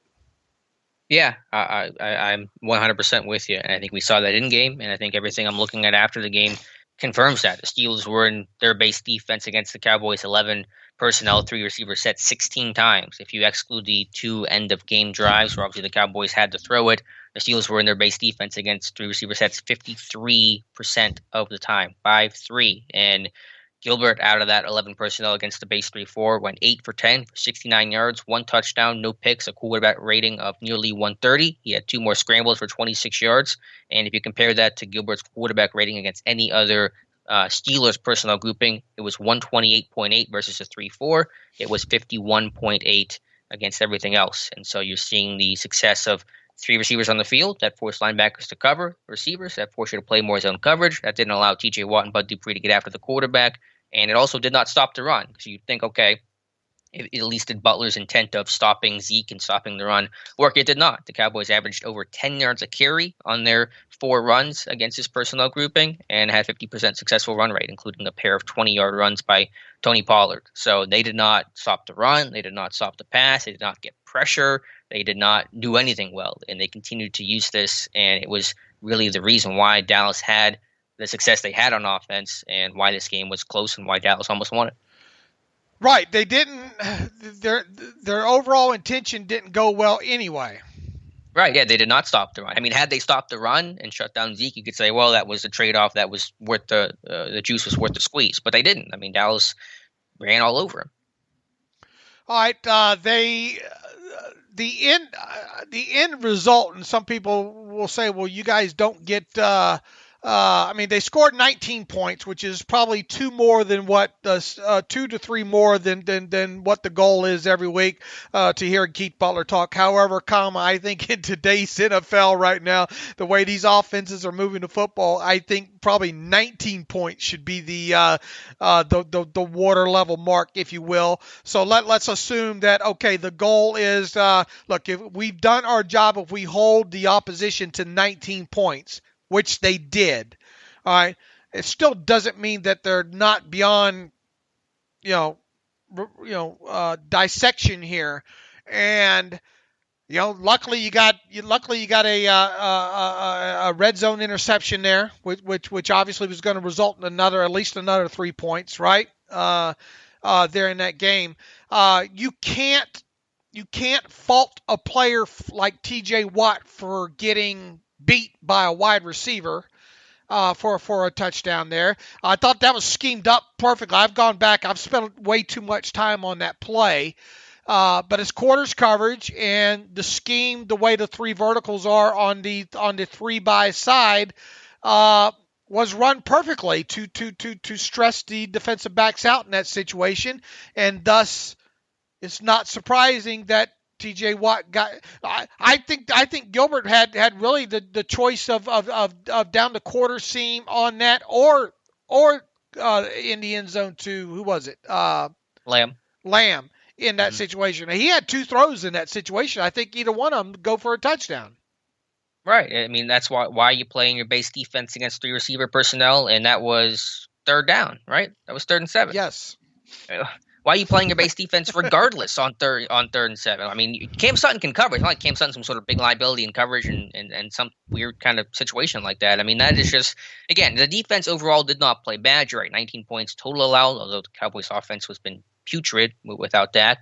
Some of that was because of the special teams miscues. We had the long punt return, the long kick return that put the defense in tough spots. So understood all the context to it. But situationally and schematically and personnel matchup wise, this felt like the Chargers game from a couple of years ago. This felt like 2017, 2018 nonsense where they were losing before the snap of the ball even happened, where they were just in really bad schematic and personnel matchup problems, and they were just overthinking it, I think, and it really, really hurt them. All right, look, I mean, Mike Hilton's a great player, helps you out. He's an all down player as part of a nickel defender. Okay, we know that.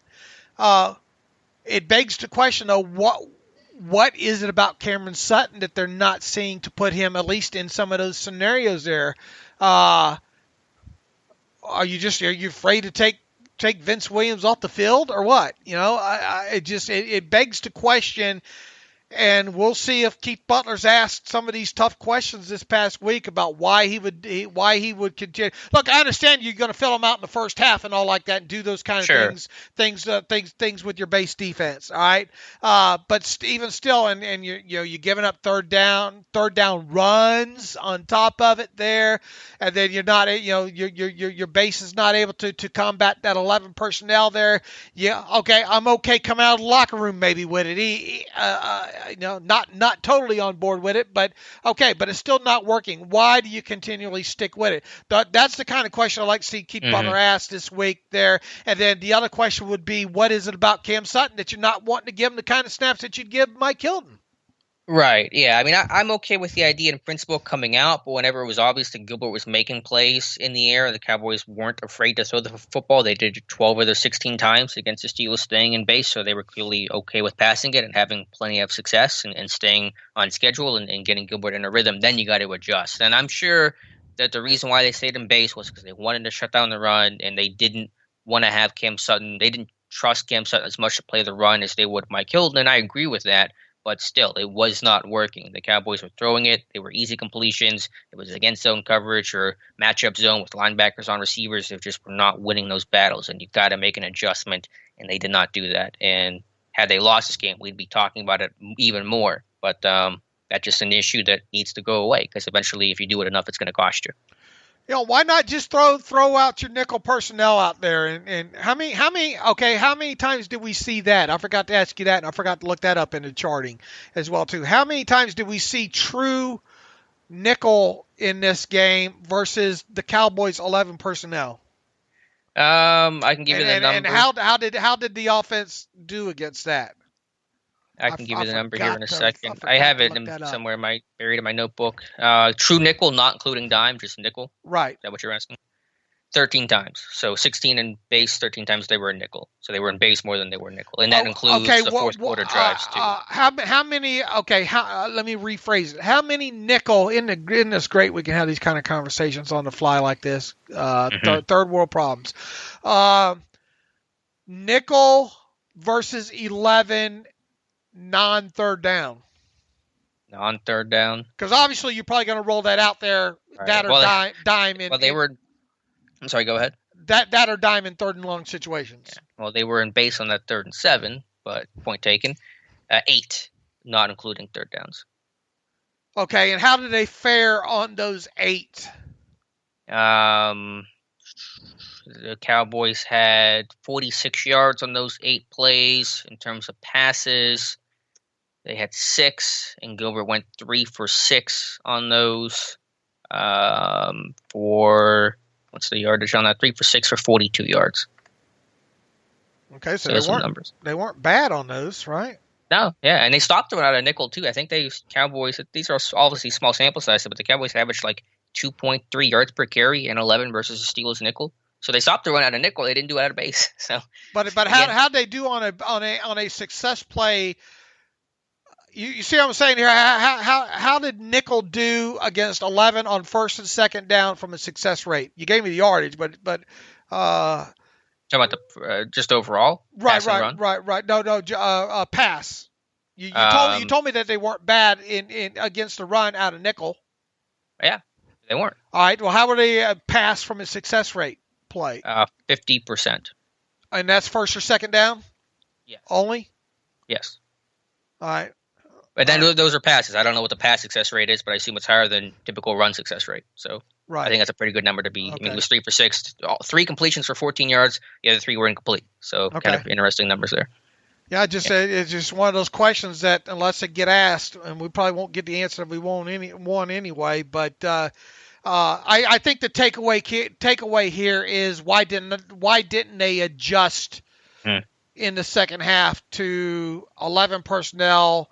And just throwing out their base defense against that. You're begging for problems there. Yeah, just match personnel. You have better personnel. Trust your personnel to be able to handle the Cowboys. That's when the Steelers have their success. And I'm not trying to say that Keith Butler's terrible or he should be fired. I'm not saying any of that. I'm just saying this was a problem. It's inarguable. They did not have success against it. They repeatedly did it throughout all 4 quarters this was done. It did not get better. If anything, it got worse. And if this continues going forward, then you're going to lose against teams that have more potent offenses in games where you can't come from behind. And it is going to catch up to you. Now, I'm sure as this team gets healthier with Hilton and Alualu and all those guys coming back, that will give this team more flexibility. But I'm just saying this was a problem that was a big issue everyone was screaming about a couple of years ago, and it's back, and I hope it does not continue. What do you think that the answer to that would be? That it was a close ball game. We still thought they'd bludgeon us with Ezekiel against our small front out of 11 personnel? Yes. Butler would say our goal was to stop Zeke, to force Gilbert making his first start to make plays, and I would say, well, Gilbert was making plays, so do something different, and you did not stop the run game because they averaged over 10 yards per carry on against this, so it did not work the way that you intended it to. And then you would just get the reply to that as we just got to execute better. I'll get the reply of, we're going to escort you out to the building, Mr. Kozora. Your press credential has been revoked for asking too difficult of a question. Yeah. Speaking of which, with the run game, an article I had this morning on Steelers Depot about the Steelers overfront, and I have praised this overfront, the shift and how well it's played against the run, but Dallas was the first team to solve it. And what is the solution to the Steelers overfront? Run away from it. Run away from Cam Hayward. And so the Cowboys ran against the Steelers overfront 9 times on Sunday for 57 yards, a 55.6 run success rate. More interestingly, here's the breakdown of the numbers when the Cowboys ran to the strength, as in running towards Cam Hayward, versus running away from Cam Hayward. When they ran to the Steelers' strong side, Dallas had 3 carries for 0 yards. They did convert one of those. It was a 3-yard gain for a 33.3 successful run rate. When they ran away from the strength, away from the overfront, Dallas had 6 carries, 57 yards, 9.5 yards per carry, and a 67.7 2/3 successful run rate. So Dallas figured out how to beat the overfront. And I'm not even criticizing Butler for that. I think that's a good adjustment from Dallas, and just interesting note to note there. Right. Give people a recap real quick of what it means when in the Steelers overfront, and specifically what Cam Hayward's doing there. Yeah, the overfront is shifted to the strength of the offensive formation, and so that moves everyone over. Where you have the 1 tech, the nose tackle in the weak side A gap, you have a 3 tech in the strong side. I think it's the B gap, and then usually you get Cam Hayward over the tight end. So they do this mostly against multiple tight end sets or 2-back personnel, and so For Dallas, they had to run away from their tight ends, away from their blockers, but they got in better matchups by running weak. Because if you run strong, you run into Cam Hayward on the tight end, you're going to lose that battle every single time. At the end on a tight end, it's just an impossible matchup to win. So you're really only recourse is to go and run away from it, and Dallas did, and it worked pretty well. All right, positive. Let's give the people some positive takeaways from the play from the defense against the Cowboys.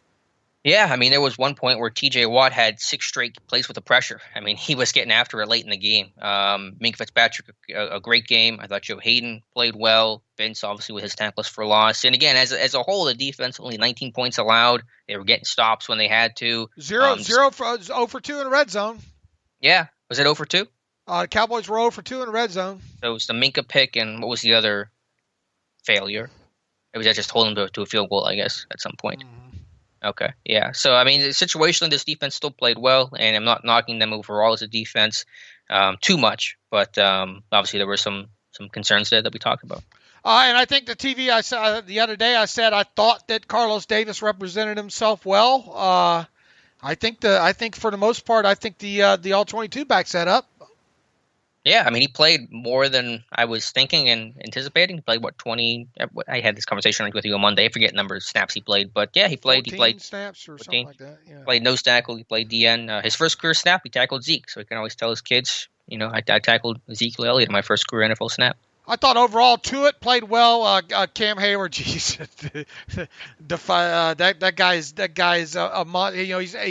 he's not getting the sack numbers, but just goes his play. Cam Hayward's play this season is exactly why you cannot just box score hunt and judge a player off of sacks and stuff like that. I mean, the guy is just really playing out of his mind, along with Tuitt. He's having the best 2-sack season in NFL history. Right. I mean, this guy is just that bull rush, that long on Connor Williams at the end of the game, man.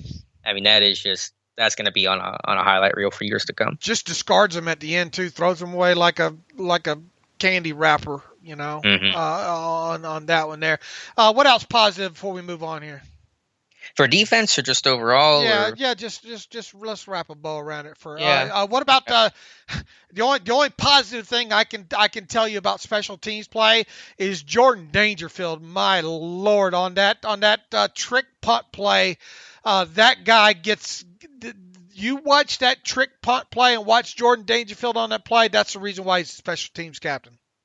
Yeah, it was a great angle. Everyone else is taking too sharp of an angle. Dangerfield knows that one's going a long way, so he takes a really wide angle. Great hustle, and to make that tackle with the block in the back. And Dangerfield's the first guy to let a ref know there's a penalty against him or against the other guy. I mean, he just ran 150 yards. He gets pushed, makes a tackle, and Willie pops up and throws his hands up in the air, saying, "Where's the flag?" And he got the call, and rightfully so. So yeah, I think you said it well. Everything else about that play sucked, and poor James Pierre. On that play, he was the gunner, and he got like there should have been a million flags on that. He got literally like judo flipped on the sideline. This dude grabbed his arm and flipped him over. I mean, because it was away from the play, the refs didn't see it because of the craziness. But obviously not a good rep overall for the unit. Yeah, but to his credit, he bounced up. He got dribbled. He got dribbled. he got Drake Kirkpatrick. What's the plural? What's the past? Drake Kirkpatrick did. But he, to his credit, he got back up. The special teams just ugly in that game, man. I mean, Barry punted well, but other than that. On the field goal thing, again, penalty, should there have been a leverage call? The Steelers, they keep their guys down on the field goal unit. They don't really pop up, and they got some squattier, shorter guys like Hassenauer and Dotson, and they're getting leveraged off of that. So I think they got to adjust how they do that. Those guys have to pop up on the snap and rise up, because if they stay low and basically just stay flat on their back, it kind of makes it easy to get held down and for someone to jump over them. All right, Dave. Anything else? All 20? We hit it pretty good, didn't we? I thought Alex Highsmith looked good in coverage. Oh, yeah. Oh, boy, the run. Oh, that run stop. I missed that. Fantastic that you pointed out. Yeah, and had a sack, his first sack. I mean, he's got interception, sack, back-to-back weeks. Edge contained the overall. Not a great start to that sack by. And you hate to, people will look. That's kind of what sets us apart, though. That's what we do, though, right? The sack is a sack is a sack. The end result's obviously good there, but not a great start to that sack from the wide 9 position. Great recover, I thought, with the left arm, giving him a straight line to the quarterback and obviously finishing there. But there's a lot going on in that sack. I mean, the end result obviously fine there, but not a great start to that sack by him. Yeah, but all's well that ends well. The catch contained overall and run and pass I thought was poor. Another reason why dropping Watt and put Dupree into coverage is not a good idea because Tuitt doesn't always contain when he probably should. And they ran an interesting fake blitz with Vince Williams. That was interesting. It's hard to describe right now, but late in the second quarter, they kind of ran this interesting fake that seemed like a cool little wrinkle that Butler put in. Yeah, they do a good job of when Vince is in the game of showing certain things that guarantees. And as a matter of fact, on the Cameron Hayward sack, right? You know, you do certain things with Vince Williams pre-snap at the line of scrimmage. It forces opposing offensive linemen to at least account for him, whether he comes or he doesn't, or maybe it's Spillane on the one I'm thinking of. There, they did a good job of moving him to the line of scrimmage, even though it ended up being kind of a hug blitz, if you will, where he's watching the running back. You don't know for sure whether or not he's coming. So the center has got to help out there. And if the center is having to at least keep an eye on certain situations of whether or not a guy like Vince Williams or Spillane's coming, that means they're not helping out the left guard with Cameron Hayward there. And that's the matchup inside the matchup that a lot of people don't pay attention to, that we obviously do now at this point here, is the fact that those doing that kind of stuff allows for the one-on-one situations to play out. And then obviously the Steelers tell you, we like our chances if we get our guys one-on-one on their one-on-one guys. Check out the play at 103 in the second quarter and let me know what you think of if that is a kind of fake blitz from Vince, because it felt like it to me. It was interesting. Then he kind of pops back out into zone coverage.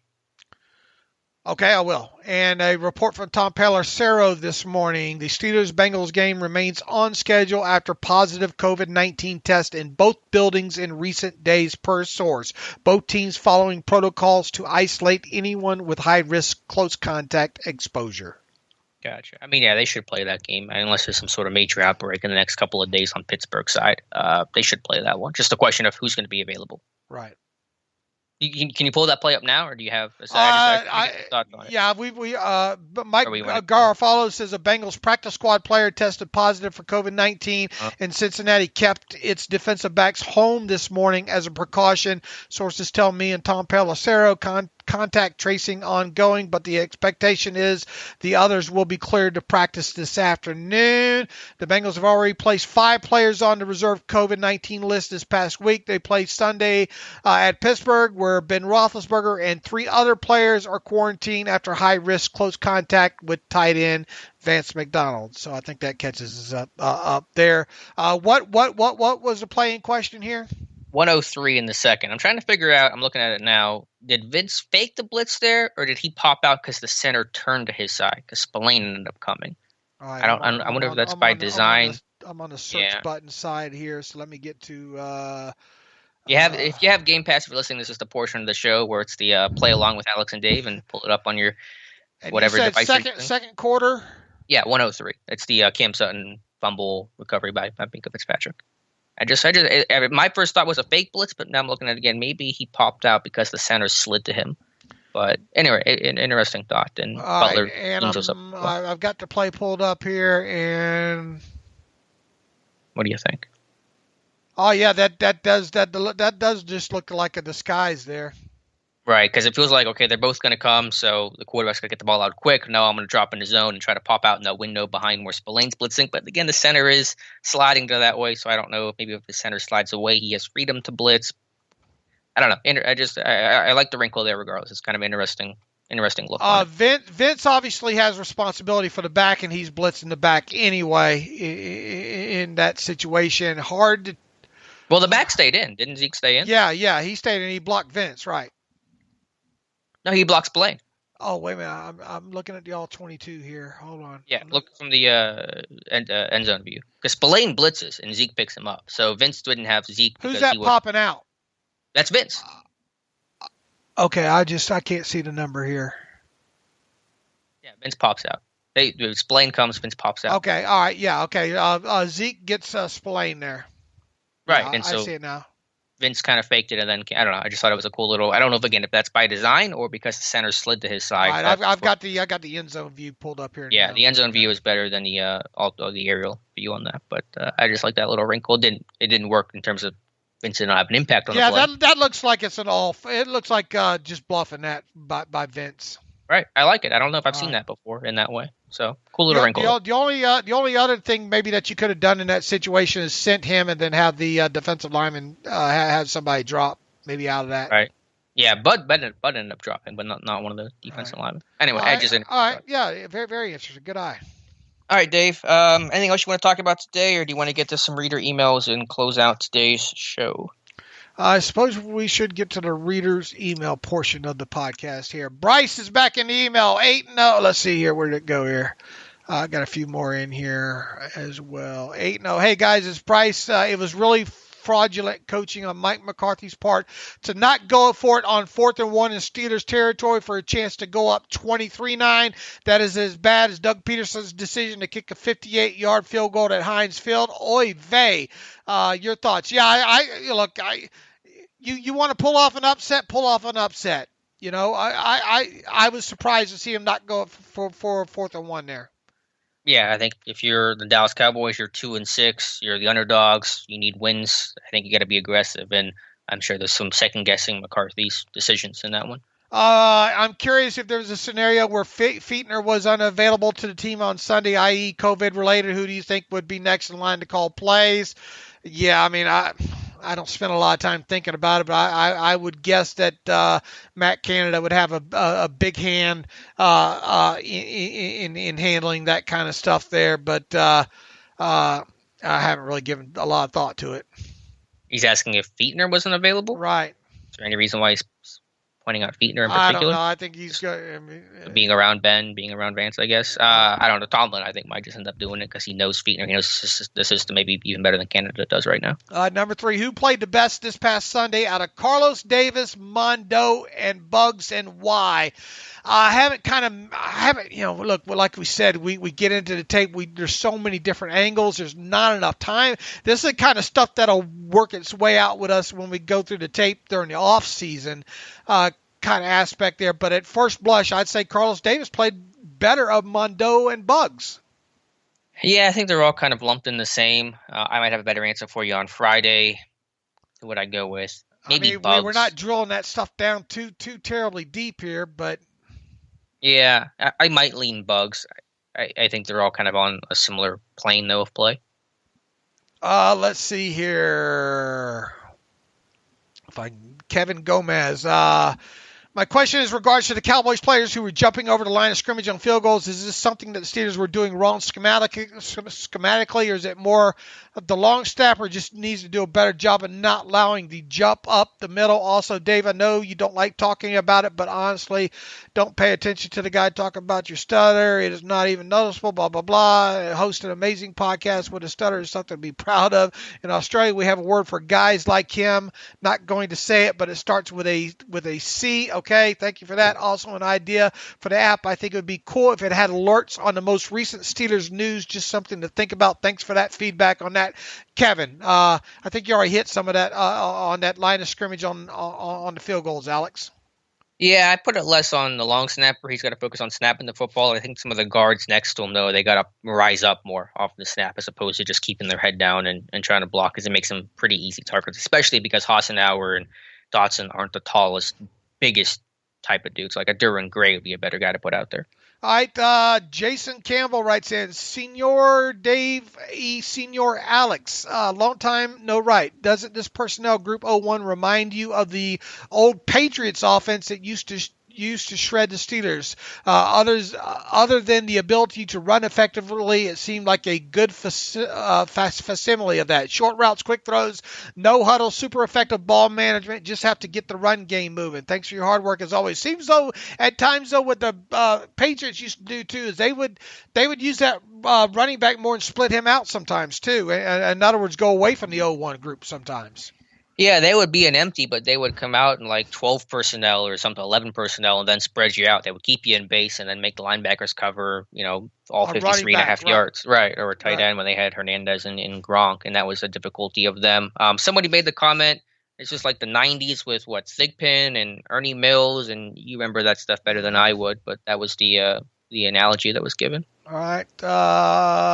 Jim Bendis writes in, quick question. Who are your guys and Alex's top 3 to 5 football play-by-play analyst, and why? Should I assume Romo's number one?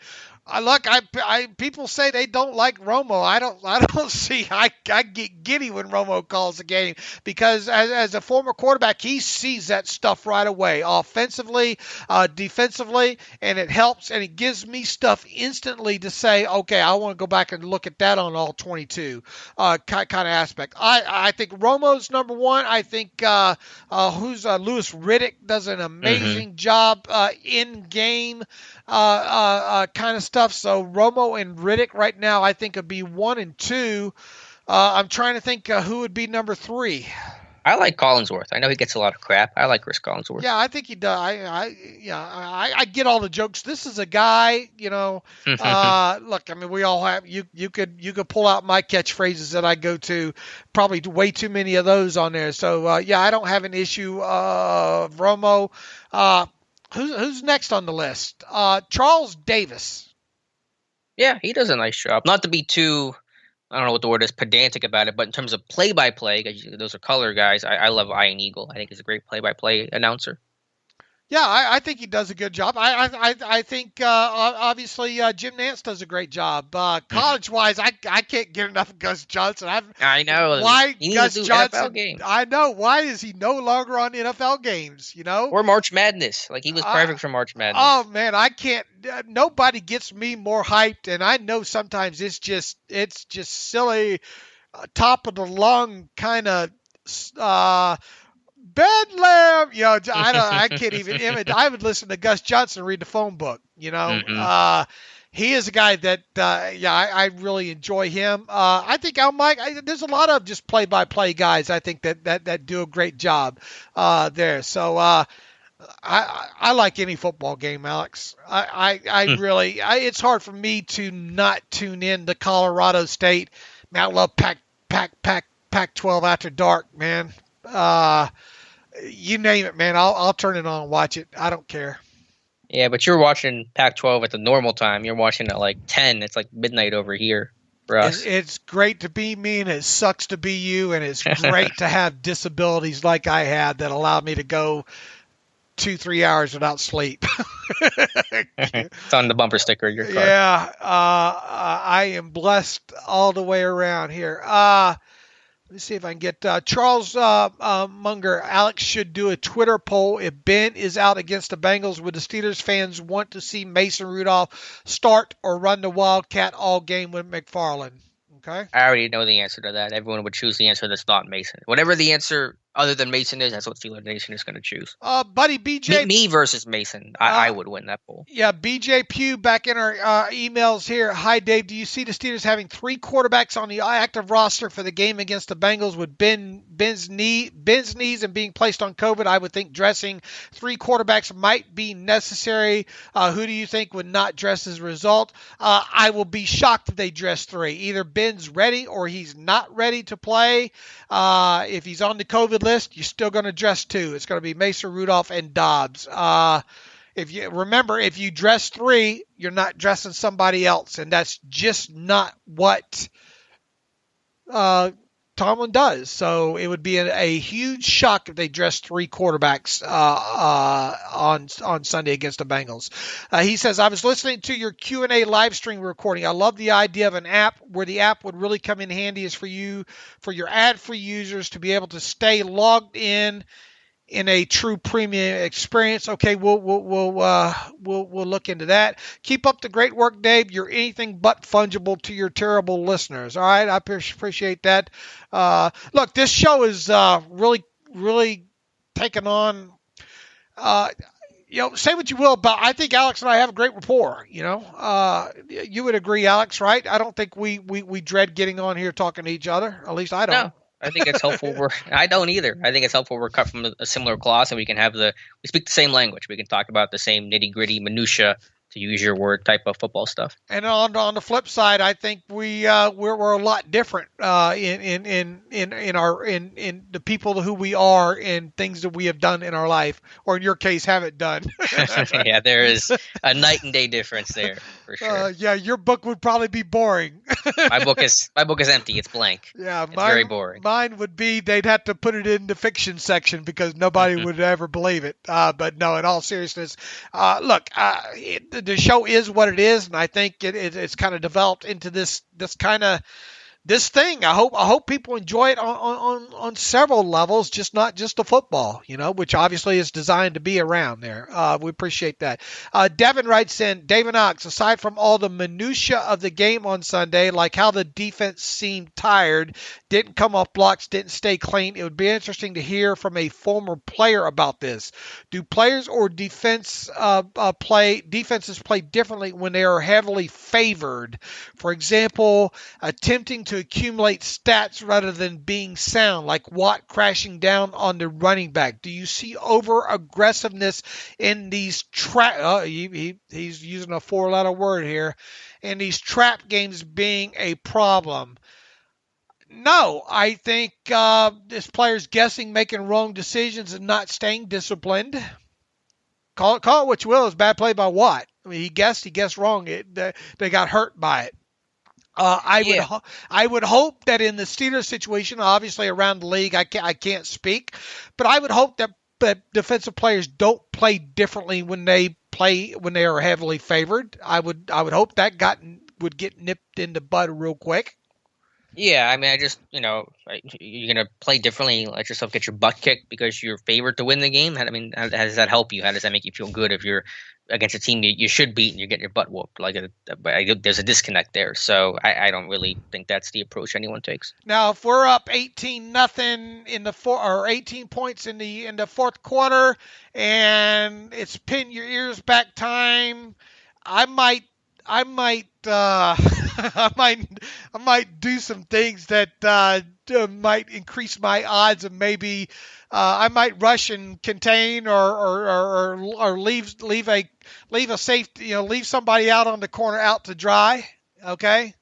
But how many times do we get the Steelers in those positions to do such a things?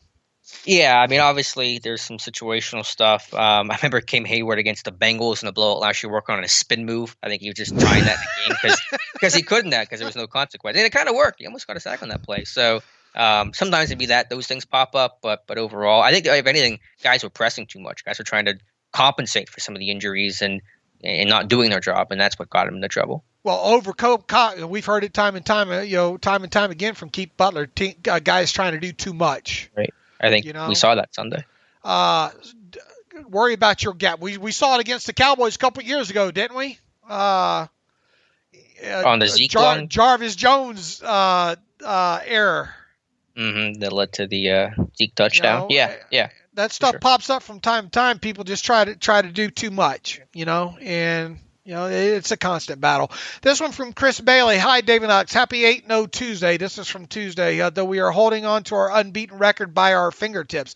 I heard you both talk about being in base against 11 personnel for Dallas' first touchdown. And I was wondering if Dallas were in some sort of hurry up or no huddle to force us to keep the same defensive personnel. So I went back and looked at the TV tape and saw that the play before the TD, they threw an incompletion on 2nd and 7 to bring up 3rd and 7, and we substituted immediately in Dallas huddled. So I can't find a reason for us to be in base versus 11 on 3rd and 7.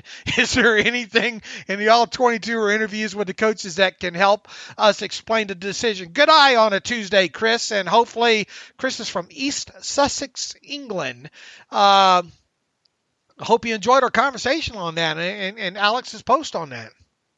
Yeah, I'm trying to look at the numbers right now. On no huddle stuff, I don't think they went no huddle once when the Seagulls were out there in their over front or in the or even in their base 3-4. So no, I would not use that as the reason. I think as your assessment there that was not a factor is correct. Weird decisions from Butler. Biggest loss this is the last one, Mike O'Hara. Apologies if we did not get to your email the last couple of days. I am sorry. We try to get to as many of these as we can. But on the flip side, people like these shows about 2 hours and then that's it. That's the limit here that we seem to get here. Hi, David Alex, first time email. In your opinion, who has been the biggest loss to the running? This is a good question, Alex. In your opinion, who's been the biggest loss to the running game? Tyson Alualu, Mike Hilton, or Devin Bush? Michael from Buffalo. Yeah, it's a good question. They're all losses. I'm probably gonna go a different way than you are, but go ahead. I mean, I'm going to go with the easiest answer of Alualu, but I think you make a good case for either of those three guys, any of those three guys. How would you rank them? That's a better question. I think Mike Hilton. I think they're missing Mike Hilton. I think it's forcing them to not put some packages on the field because Mike Hilton's not there. Yeah, that's why I almost went with Hilton, but I just went Alualu just because. I mean, it's just stressing now backups become starters and third string guys become backups, and it's really stressing you, and your defense is tired. Then that easily gives us our rankings there, right there. I mean, we both have Devin Bush as the less biggest loss. Yeah, my ranking would go, and again, they're all losses, but Alualu 1, Hilton a close second, Bush third. All right. So what does that say about Devin Bush, or does it say anything? That's the next question we're going to get. I know at some point. I think Spillane just plays the run well. He can, in some respects, is more physical and better downhill than Devin Bush is. So, in some sense, there was a tiny upgrade to run defense. Obviously, there's losses on the perimeter and things like that. But just the man replacing him is better suited versus the run than maybe some of the other guys. All right. I think that's a good stopping point. Do you? Yeah, I think so too. The Steelers signed Scales, Tigray Scales to the practice squad today. So, all right. There is that. I'm trying to think if there's any other minutia to wrap up with here. I'm not seeing anything. So, a lot of great emails from people telling us about length of shows. Obviously, some of you don't like shows going 2 hours long, but the majority of you who emailed us say, man, it would be more than 2 hours there. So it seems like, look, the show is a show. I tend to ramble at times. Alex does a good job sometimes of keeping me on track, but it seems like 2 hours in season is about what it's going to be. You guys are listening to it, so we appreciate all the emails that we got back on that as well, too. So in the meantime, you can follow me on the Twitter machine at Steelers Depot. You can follow Alex on Twitter at Alex_Kozora. Follow the show at Terrible Podcast. Email the show, theterriblepodcast@gmail.com. Go to Apple, iTunes, or whatnot, and please put a review in there if you don't mind. Let's see, what else is there? You can donate to the show. Go to SteelersDepot.com, hit the donate button up right, that navigational bar, and hit donate. Go to PayPal that way. Also, if you like an ad-free version of the site, a lot of people are taking this up on this almost on a weekly basis. We see 4 or 5 subscriptions to this. Go to SteelersDepot.com, hit the ad-free button up right, navigational bar. For $25 for 1 calendar year, you can have access an ad-free version of the site that way there.